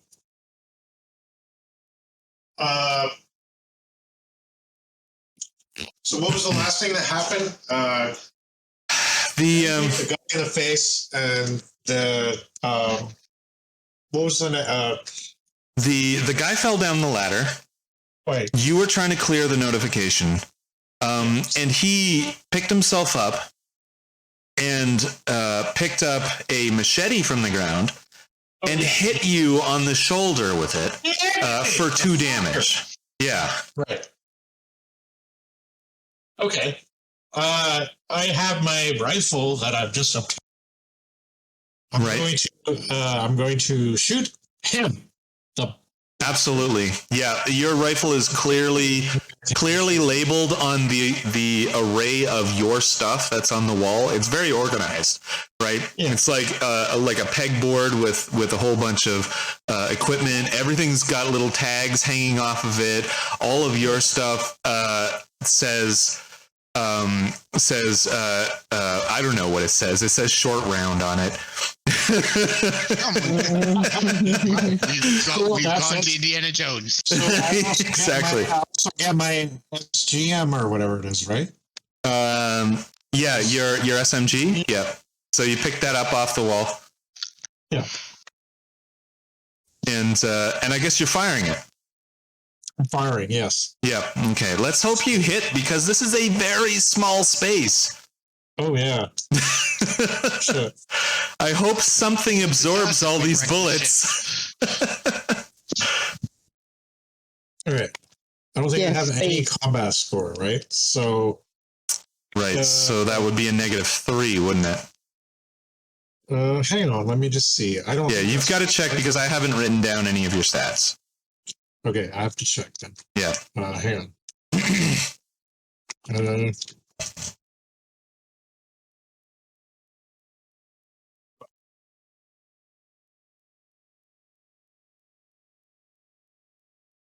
Yeah, combat 0, not -3. 0. Okay, perfect. Okay, so So it'll be a straight 2d6 roll. Hit 8 or above. Wow, holy fuck, 11. Very good. Very good. It's an odd number, so you did not roll doubles. I know that. But yeah, you get to roll your damage too. Which would be. Okay, is it 1 or 2d6? I believe it's more than that. Oh, and no, it is 2d6. 2d6 with an SGM. Okay. Yep. All right. It's so nice not to be using electronic dice. Yeah. All right. 7. 7. Nice. So that was. Nothing gets added to the roll, right? No, nothing gets added to the roll. Okay. Yeah, 7. Okay, so this guy. Oh yeah, there it is. This is the one that's got kicked in the face. So there's like blood already dripping down his nose because his nose is like twisted now. He just got booted in the face. And so he takes the full shot of the SMG right in the body, and but his actually he's wearing armor too, isn't he? He is wearing cloth armor, so that would be Take away 6. Yeah, take away 6. So there's gonna be Off the 11.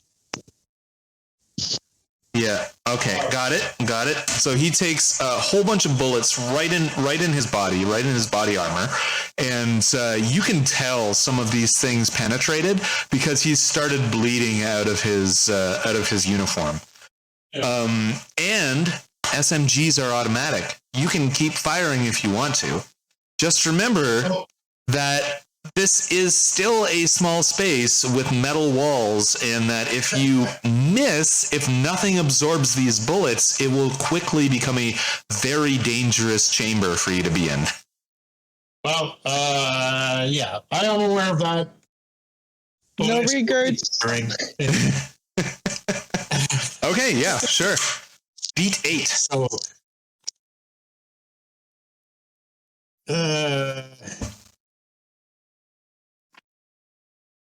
6. 6. Plus, yeah, nothing. Plus 6 plus nothing. Yeah. I would like you to roll your damage anyways. Okay. And we will split that evenly between you and him.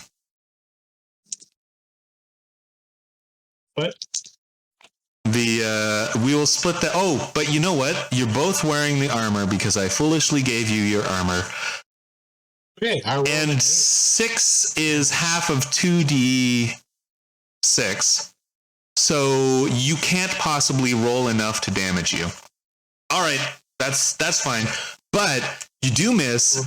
Bullets are flying around everywhere. They are hitting you, right? But your cloth armor is absorbing them. It's kind of a sort of a shocking experience where you're shooting yourself by accident. Yeah. Right, but there's no damage taken because you have pretty good armor on. Yeah. All right, and I rolled an 8 damage. Right. So you each took 4 minus the 6. And so it is now Zen's turn to get back at this guy. Yeah. Yeah. But he's on the floor amongst all the free weapons. Yeah. and somebody has just burst in. Somebody was there who in the past session you didn't know they were there, but in this session, because history has been rewritten by the pyramid to allow them to be there, you recognize them.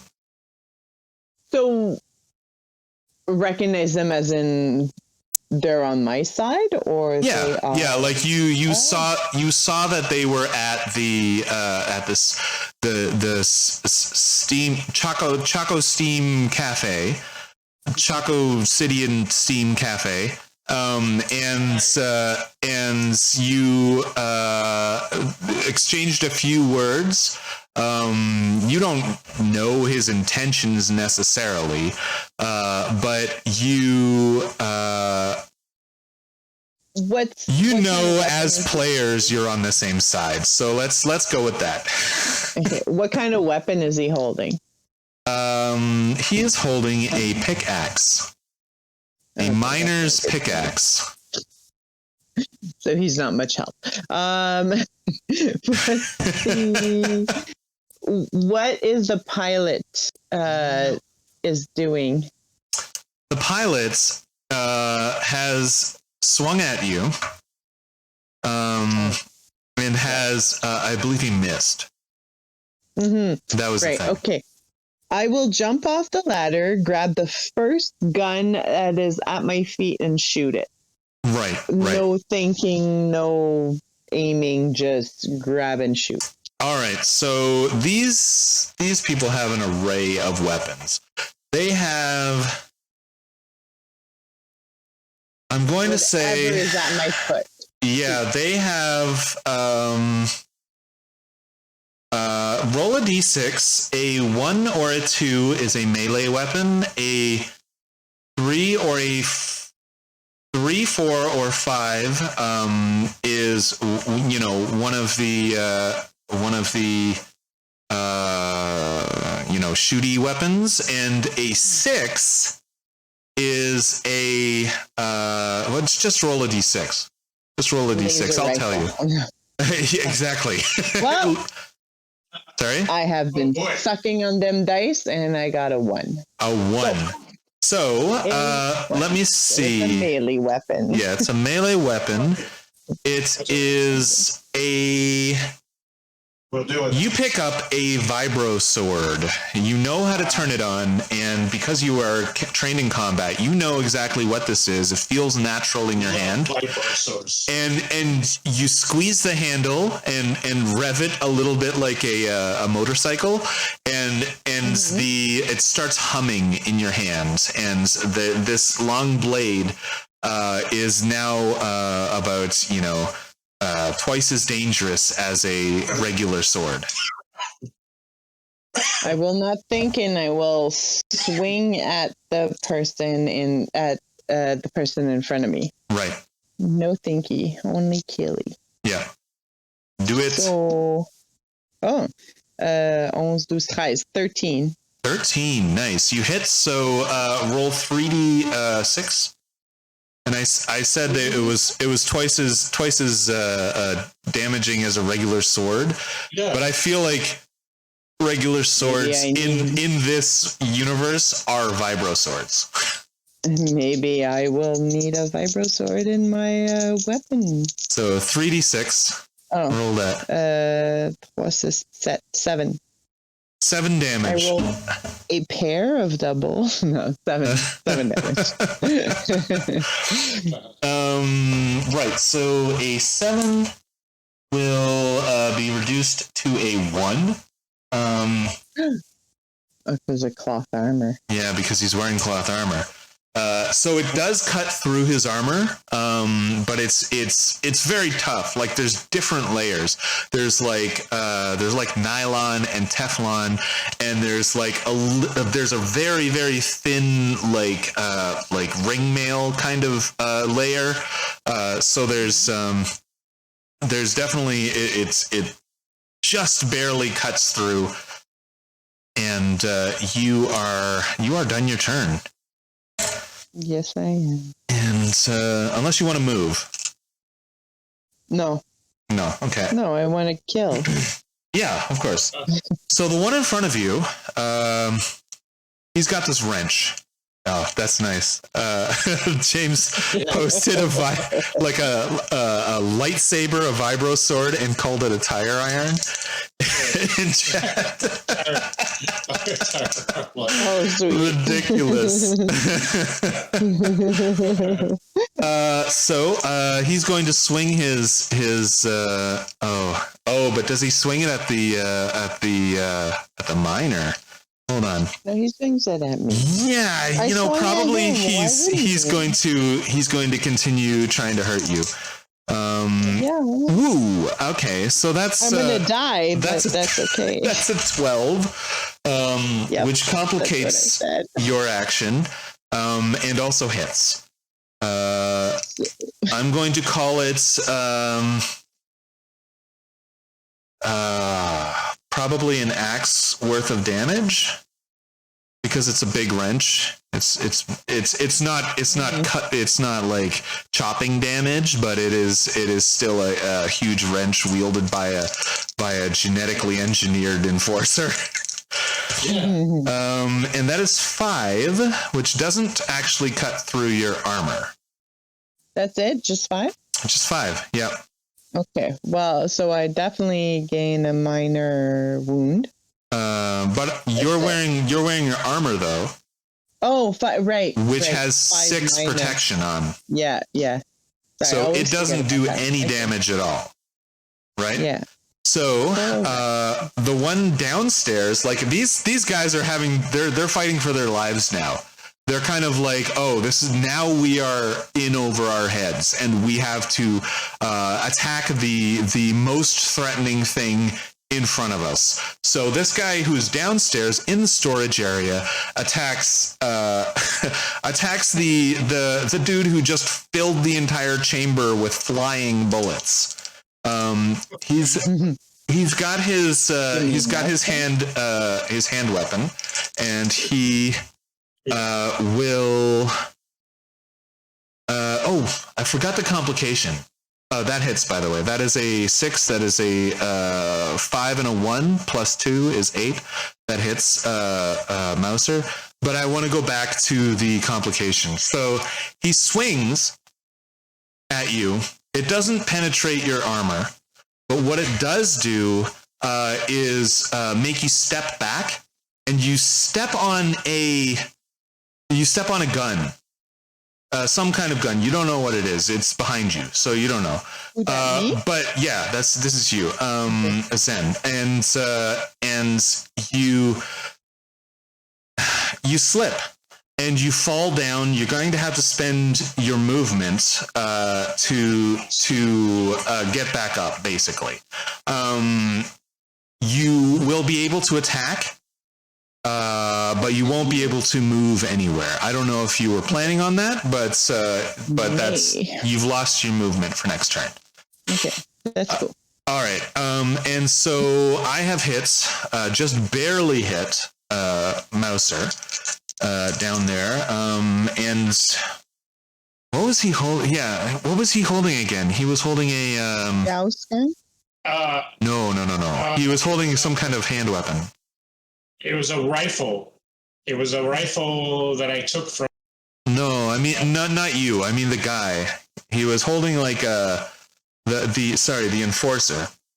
He was holding some kind of it wasn't a blunt weapon. It might have been a dagger. No, it was a machete. It was a machete. Yeah, that's right. So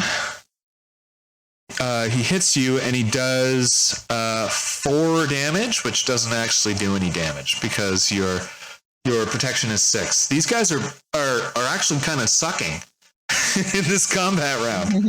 Yeah, right now they're sucking. Yeah. They didn't know. Yeah. All right. So I would like to.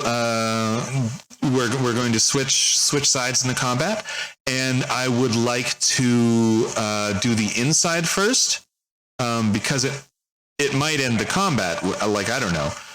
So we'll do the inside team first, and then we'll switch to the outside team. Okay. So who wants to go first in the inside team? I guess you go. You can go if you want. I thought I actually already struck out against the person who tried to brain me with the machete. You did last turn. Right. Okay. You were second last to go and last turn. All right, so I'm gonna call Erickson to go. All right. So who's the closest bad guy to enforcer to me? You are in the cockpits, and also so is Zen, and the person with the giant wrench is closest to you. Currently, he's swinging at Zen, right? Yeah, and he made her slip and fall on the ground. Well, so he is going to. Zen is going to see what looks like a giant portly man decide to swing back his pickaxe and basically swing it towards the dude's head, trying to aim for his jaw and pierce it up. Mm-hmm. Yeah, do it up. Roll your d6s. 5. I got a 6. A 6. Ooh. You only have one combat, eh? I guess a belter. He's not like an army or anything. Okay. 1d6 reroll. Yeah, and you also have luck points. You have your luck pool. So if you want to use that to reroll one of your dice, you can do that. One of my dice? Yeah. Okay, I'll do that. I'll reroll a dice. Okay.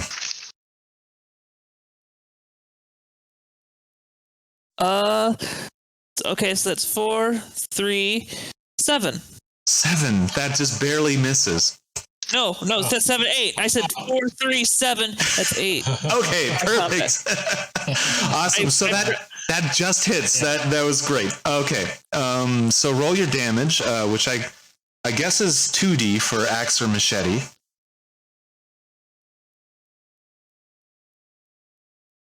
Okay. And he is wearing cloth armor, which has a protection of 6. Okay, so he's got a pickaxe, which is 2d6. So, I rolled an 11. Nice. Okay, so he takes 5 damage. And that gives him a minor wound. In fact, so what is this minor wound? You can narrate it if you like, or I can do that myself. So how I imagine it is the dude probably sees that someone is coming next to him and tries to dodge out of the way, but he just ends up nicking him bad enough that that the pick ends up going probably through his jaw and out his cheekbone, out his cheek. Ew, right. Guy, ew. Damn. Okay. For 5 points? Ew. Yeah, 5 points, but that's the minor wound. It's not lethal by any means. It's definitely not lethal. And I'm gonna say that even if you pulled it straight out at a perpendicular angle, it's still non-lethal, and he's still going to be able to fight basically almost as well as he would be without it. So you could just yank that right out of him like the weirdest piercing. Yeah, that's probably what he's gonna do. He's probably might pull out part of his jaw too. That might start entering into major wound territory. If you pull his jaw out and everything. That's major. That's major wound. Okay. Yeah, that's probably more like a major wound. So you've gone, and I'm going to call on Mouser as well to fill the chamber up with bullets. With what?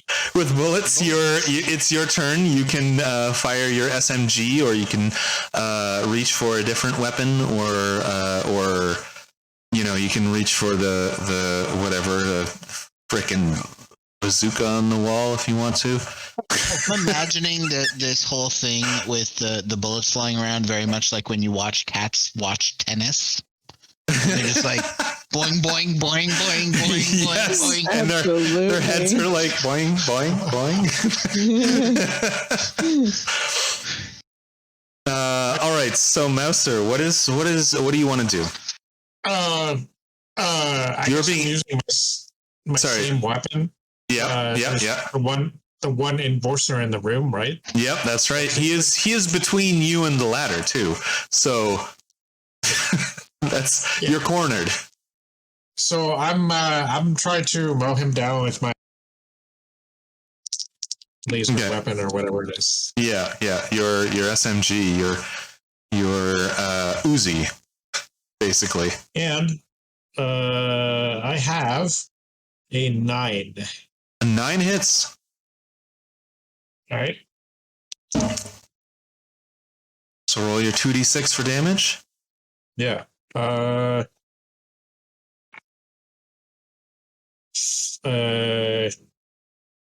7.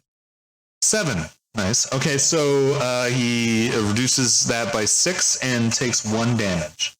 1 damage. Yeah. 1 damage.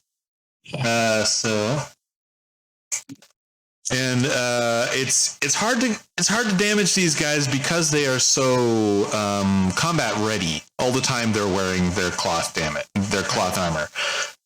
So even if you surprise them unsuspectingly, they are still wearing their cloth armor, and it's going to be hard to damage them. And you get one more shot if you want. Okay. Yeah, I'll take it.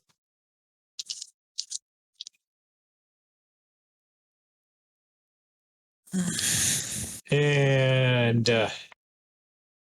6. 6 total to hit. 6 to hit. Yeah, that doesn't hit. Every time you're trying to hit an 8. Okay, so that doesn't hit. No, it doesn't hit. All right. So roll your damage anyways. Wait, sorry. You rolled a 6. Did you roll 2 3s? I rolled a 2 and a 4. Okay. You know what? Don't worry about the damage because you can't roll enough to damage you, and you didn't get a complication. Yeah. Just don't worry about it.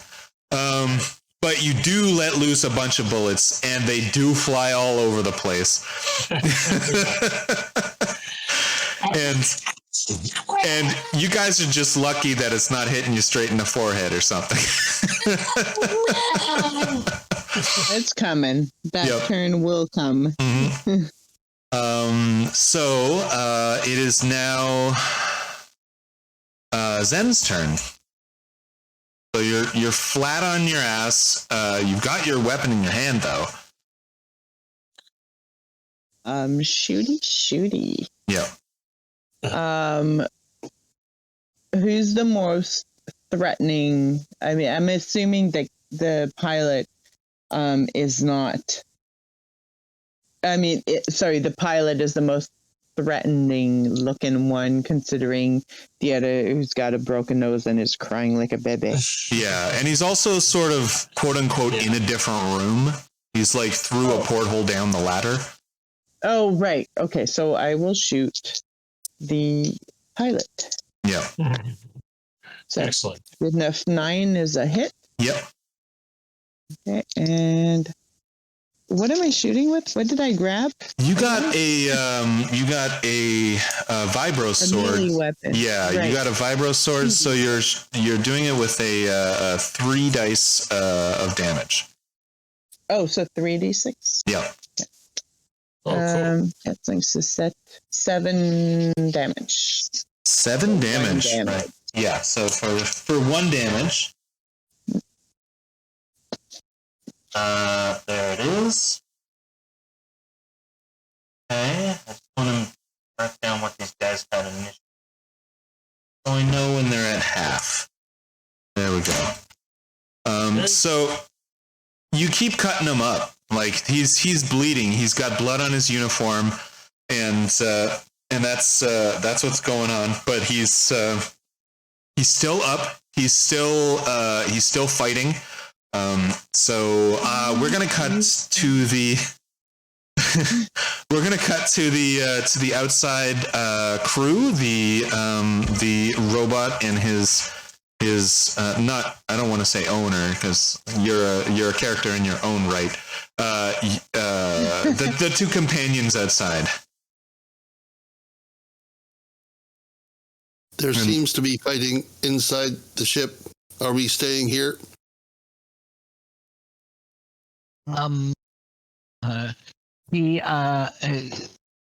She will have her other fanny pack open, and she pulls out. I don't know what this thing really is, but she's gonna pull out her Omni computer, which I'm hoping is like a little computer. It's like a tricorder, a cell phone, that kind of thing. Yeah. Oh, then what's the multi-scanner? She has one of those too. Yeah. Oh, sorry. I guess the multi-scanner is the tricorder, and your Omni computer is like a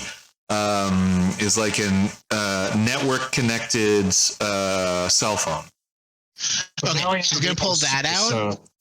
And she is, I don't know what I'd roll for this, but she's basically gonna try to hack into the ship's computer. Oh wow. Okay. And see if she could set off like the carbon monoxide alarm or something. Right. Yeah. Okay, that's great. So there is a I believe, yes, there's a technical skill. Do you have that? Yeah, she has a 4 in it. Sweet. Oh yeah. She's an engineer.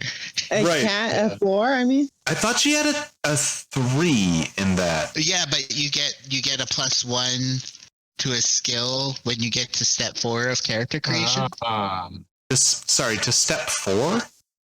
When you're creating your characters, so step 1 Oh, you right. 3 dice. Right, of course. Yes. Career, and then in step 4 you get to add 1 point. All right. Yeah.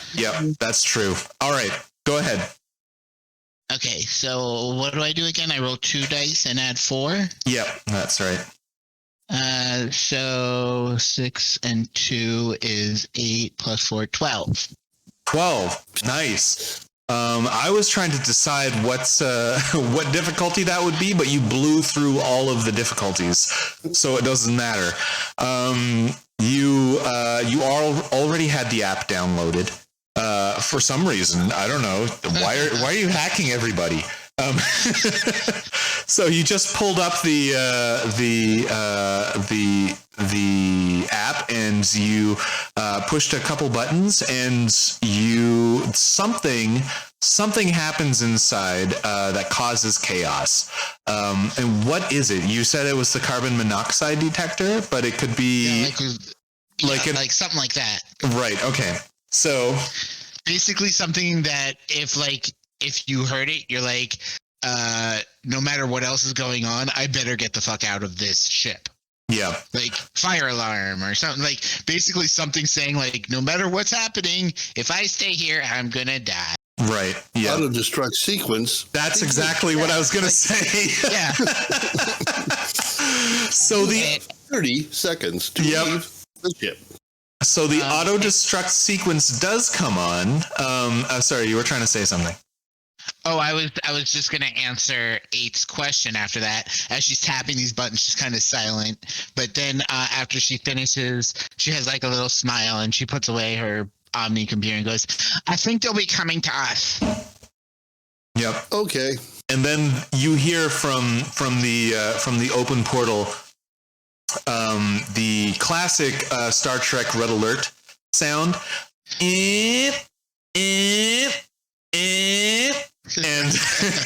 And on every single screen inside of the ship pops up a large, like a full screen Red Alert symbol, and over that is the yellow text: self-destruct sequence initiated. 10, 9, 8. And so that's what happens. I would like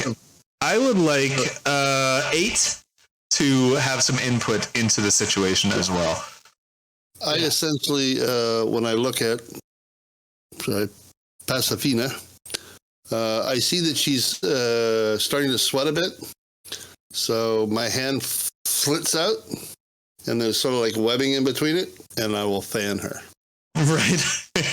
that's great. Just like does like And I love that because I'm imagining like a web growing between your fingers, as if you've got some functionality that just makes your hand webbed. Yeah, exactly. That's cool. And see. Oh, I love that Star Wars Imperial alert. That's awesome. That's probably even better than the Star Trek red alert sound. It's got this like urgency to it. It's got like bass and it's dirty, and I love it. So this is a person saying alarm. It isn't. It is all of the screens lighting up. All of the lights turn to an orangey red and start pulsating. And it says self-destruct sequence initiated. 10, 9, 8. Uh-oh. So self-destruct sequence. Yes. And that is the end of your turn. So these guys are going to look at the screens and bolt. They are going to one's going to have to come after the other because it's down the ladder, right? But they're both going to be able to make it outside.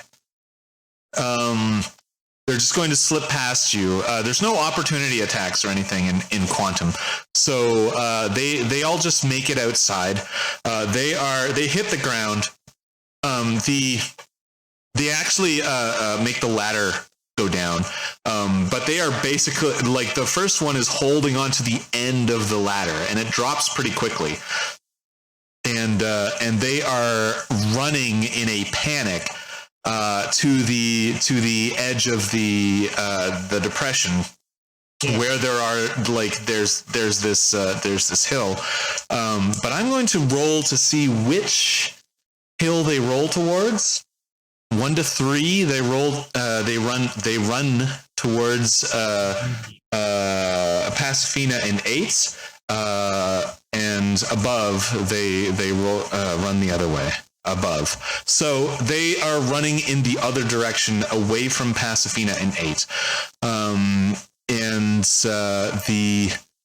By the end of the turn, one of the guards has cleared the ship and is running up the hill. Sorry, enforcers, guards. They're not guards. They're not town guards. They're not like dopey do. I'm a stupid town guard. But they're like, one of them has cleared the ship. The other one is at the bottom of the ladder, and that is their entire turn. They've taken their double movement. So it's now your turn. Everybody inside of the ship should go first.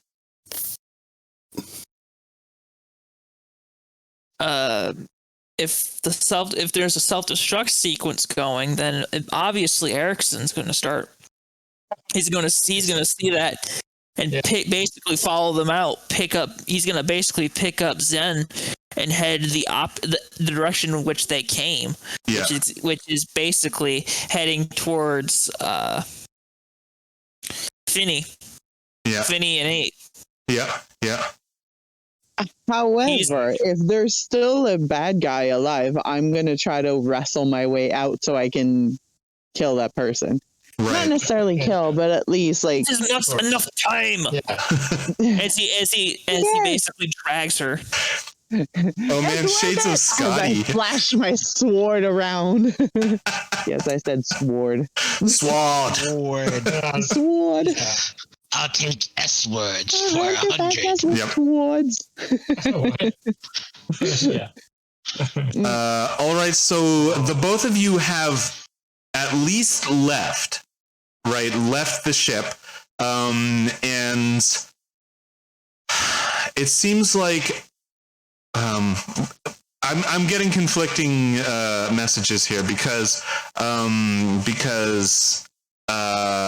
what's his name? Erickson said that he actually picked up Zen and left, like slid down the ladder.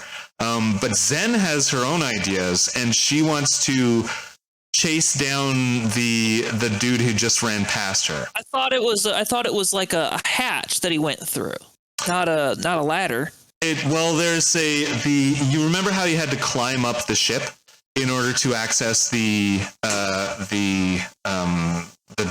hatch? No. Yeah. No? Okay. At the beginning, I said there's no ladder, and you have to climb up the ship to get into the hatch. And that was the double movement times 2 that I sort of gave you.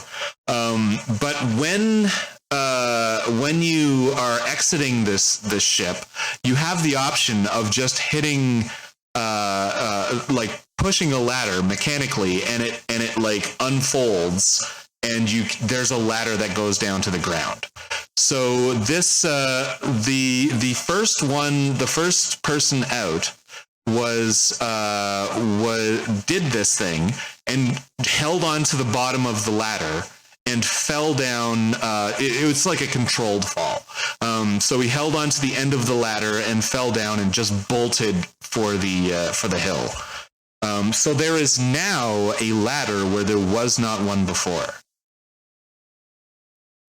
It's sort of telescoped out of the hatch.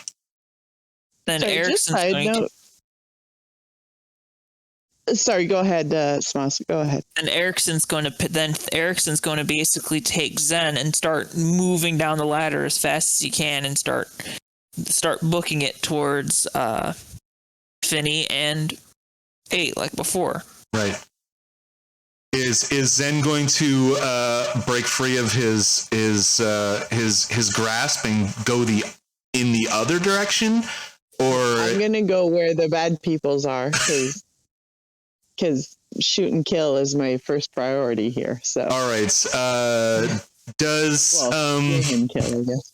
does Erickson like let go, or is there gonna need to be an imposed roll? Imposed roll. Okay. Opposed roll. Physical check for both of you. The higher roll gets their way. Okay, hold on. That's 2d6 or 2d6 plus your physical stat. okay at the minute. Oh, sorry.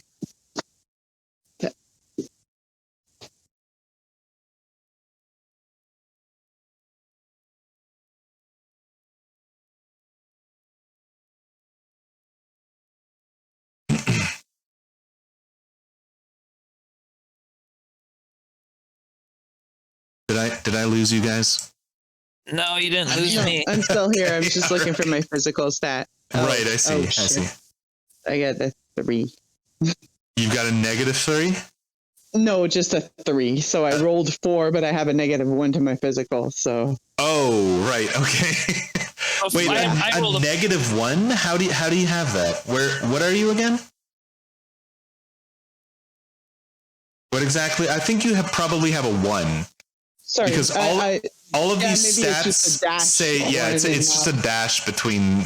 Okay, so then 4, 5, 6. Attends. 4 plus 2, 6 plus 1, 5 is 7. Seven. Okay, 7. yeah. I mean, yeah. 4, and I rolled doubles. Right. Okay. So this is interesting. So Zen, you get your way, you break free, and you start running after the bad guys. But there is a complication which Erickson gets to narrate. A slight complication. It's not going to be anything that like incapacitates her or anything, but Sword away. My sword. What happens is while he's carrying Zen, she's fighting to break free, and she does. He ends up tripping and catching himself. right. But in doing so, he ends up dropping one of his his pickaxe. Right. I think I need a new name for the complication rule, because it's not a complication for you. If you're the roller and you roll a complication, it's a complication for the other person. So you don't need to drop your axe. It's a complication for Zen. Oh, then she drops her sword. Then while she's breaking free, she ends up dropping her sword. Right. Okay. So she basically shakes off. He shakes off and ends up reaching to grab her. Ends up grabbing the sword instead. Right. Okay. Steal So my sword. you basically disarmed Zen. It's harsh moves, man. Harsh moves. Okay. So that was Zen sorry, no, that was Erickson's turn. Zen probably starts her turn from where she takes off from Erickson. So you are at the bottom of the ladder. You probably got about half your movement because some time's elapsed. So you can move like 9 yard meters out towards them, and you're hot on the heels of the last one, but you're moving at about the same speed. Sorry, who, me? Yeah. And they're going which way? They are going, you can see. Are they going the way that Erickson was going, basically? No, Erickson's going in the opposite direction. Okay. I will grab Erickson by the collar and drag him with me towards where the guy is going. Oh no. With my sword. Well, he's got my sword. They're running away too. There's no time for talking. Okay, so we need another opposed roll. I assume that Erickson is still opposing this idea of running towards the enemies. Oh no, he's running.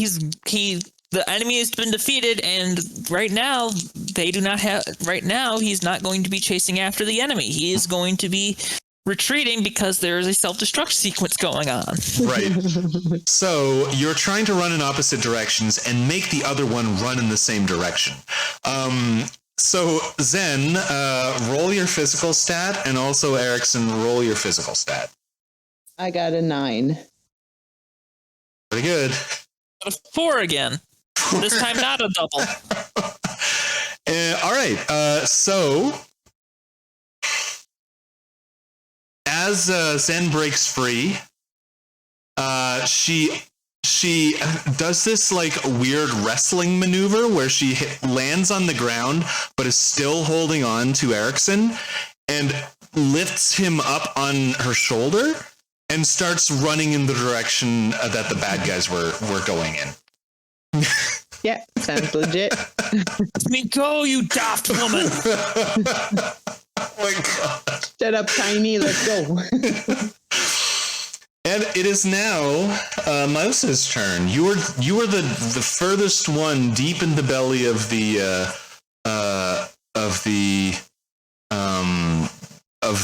ship there. So you would probably be no, you'd necessarily have to be behind Mouser and Erickson. But if you book it, you'll still be able to probably clear this explosion. So Mouser, what do you think? What do you want to do? You're gonna leave, right? Mouser, are you there?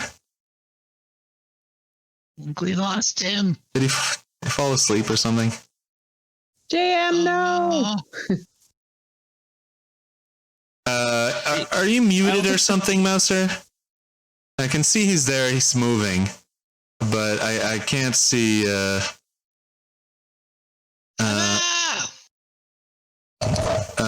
Mouser, JM, are you there? Play that Imperial alert sound over the Discord. Oh wait, no, that's wrong.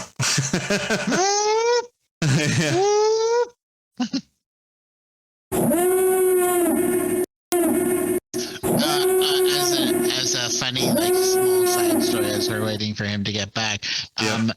When I was working at the hospitals, I always would set like 8 alarms in the morning. Yeah. Because I frequently turn them off in my sleep. Right. And so I would always set like 8 of them. And the final one was always that sound. Oh, because you're right. It invariably wakes you up with like a heart-pounding startle. Yeah.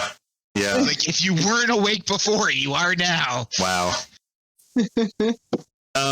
So Mouser doesn't seem to be responding, so I'm going to assume that he probably I'm gonna give him the benefit of the doubt. He takes his SMG, but he also picks up another weapon. He also picks up, you know what? I'm gonna say he presses a button on the computer and a little memory chip comes out and he takes that. And he bolts. So he gets his full movement. He's at the bottom of the ladder, behind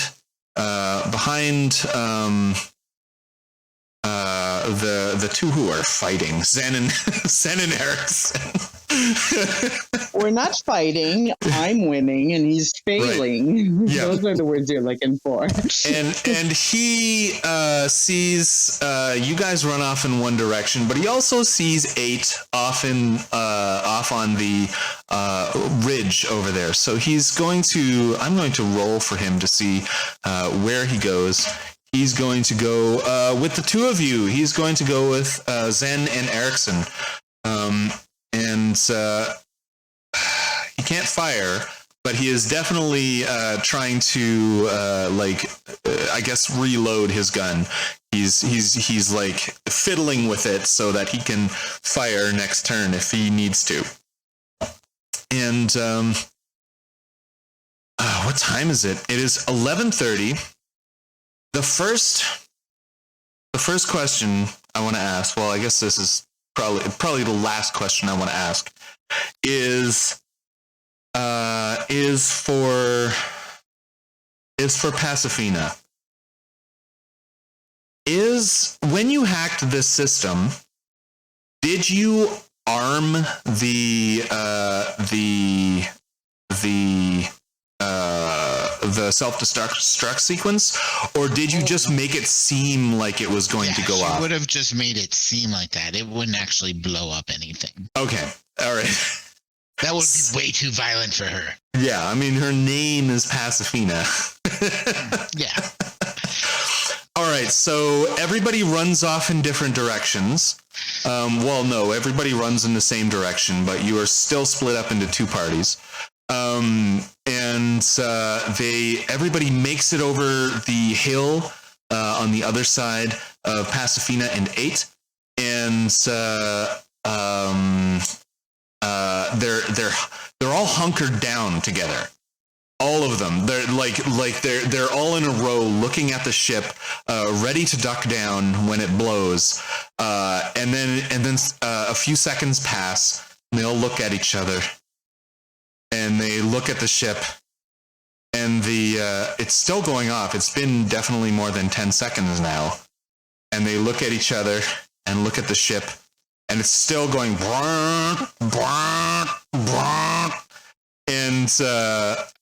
And that is where we will end the session. Yeah. Unless 8 and Pacifina had something else, because they didn't actually get their turn on that combat sequence. Well, I guess if we're ending, she would just because they're all like, they all seem like anxious about this. She will stand up, pull out her phone, and tap the cancel button on her phone, And she goes, very good. Now that I have all your attention, what's going on here? Right. Okay. So you're still rich. You still have your void crystals. You you still have all your guns and stuff, your equipment. The ship is still intact. And whatever the enforcers came to do, because it was fairly apparent that they didn't necessarily come for you, since they're doing these scans and Mouser found Mouser saw on the screen and kind of studied the screen for a little bit and managed to turn off the notification that they were actually scanning for something different, something entirely different. They were looking for a ship. They found something called a Levadian dreadnought. And when you were looking at that screen, Mouser, I know you're probably asleep or something, but when you were looking at that screen, you actually noticed that it wasn't ships that was highlighted. It was ships over a certain tonnage, and it was ships that have a certain signature. Right, so they were looking for a Levadian dreadnought, and they found it.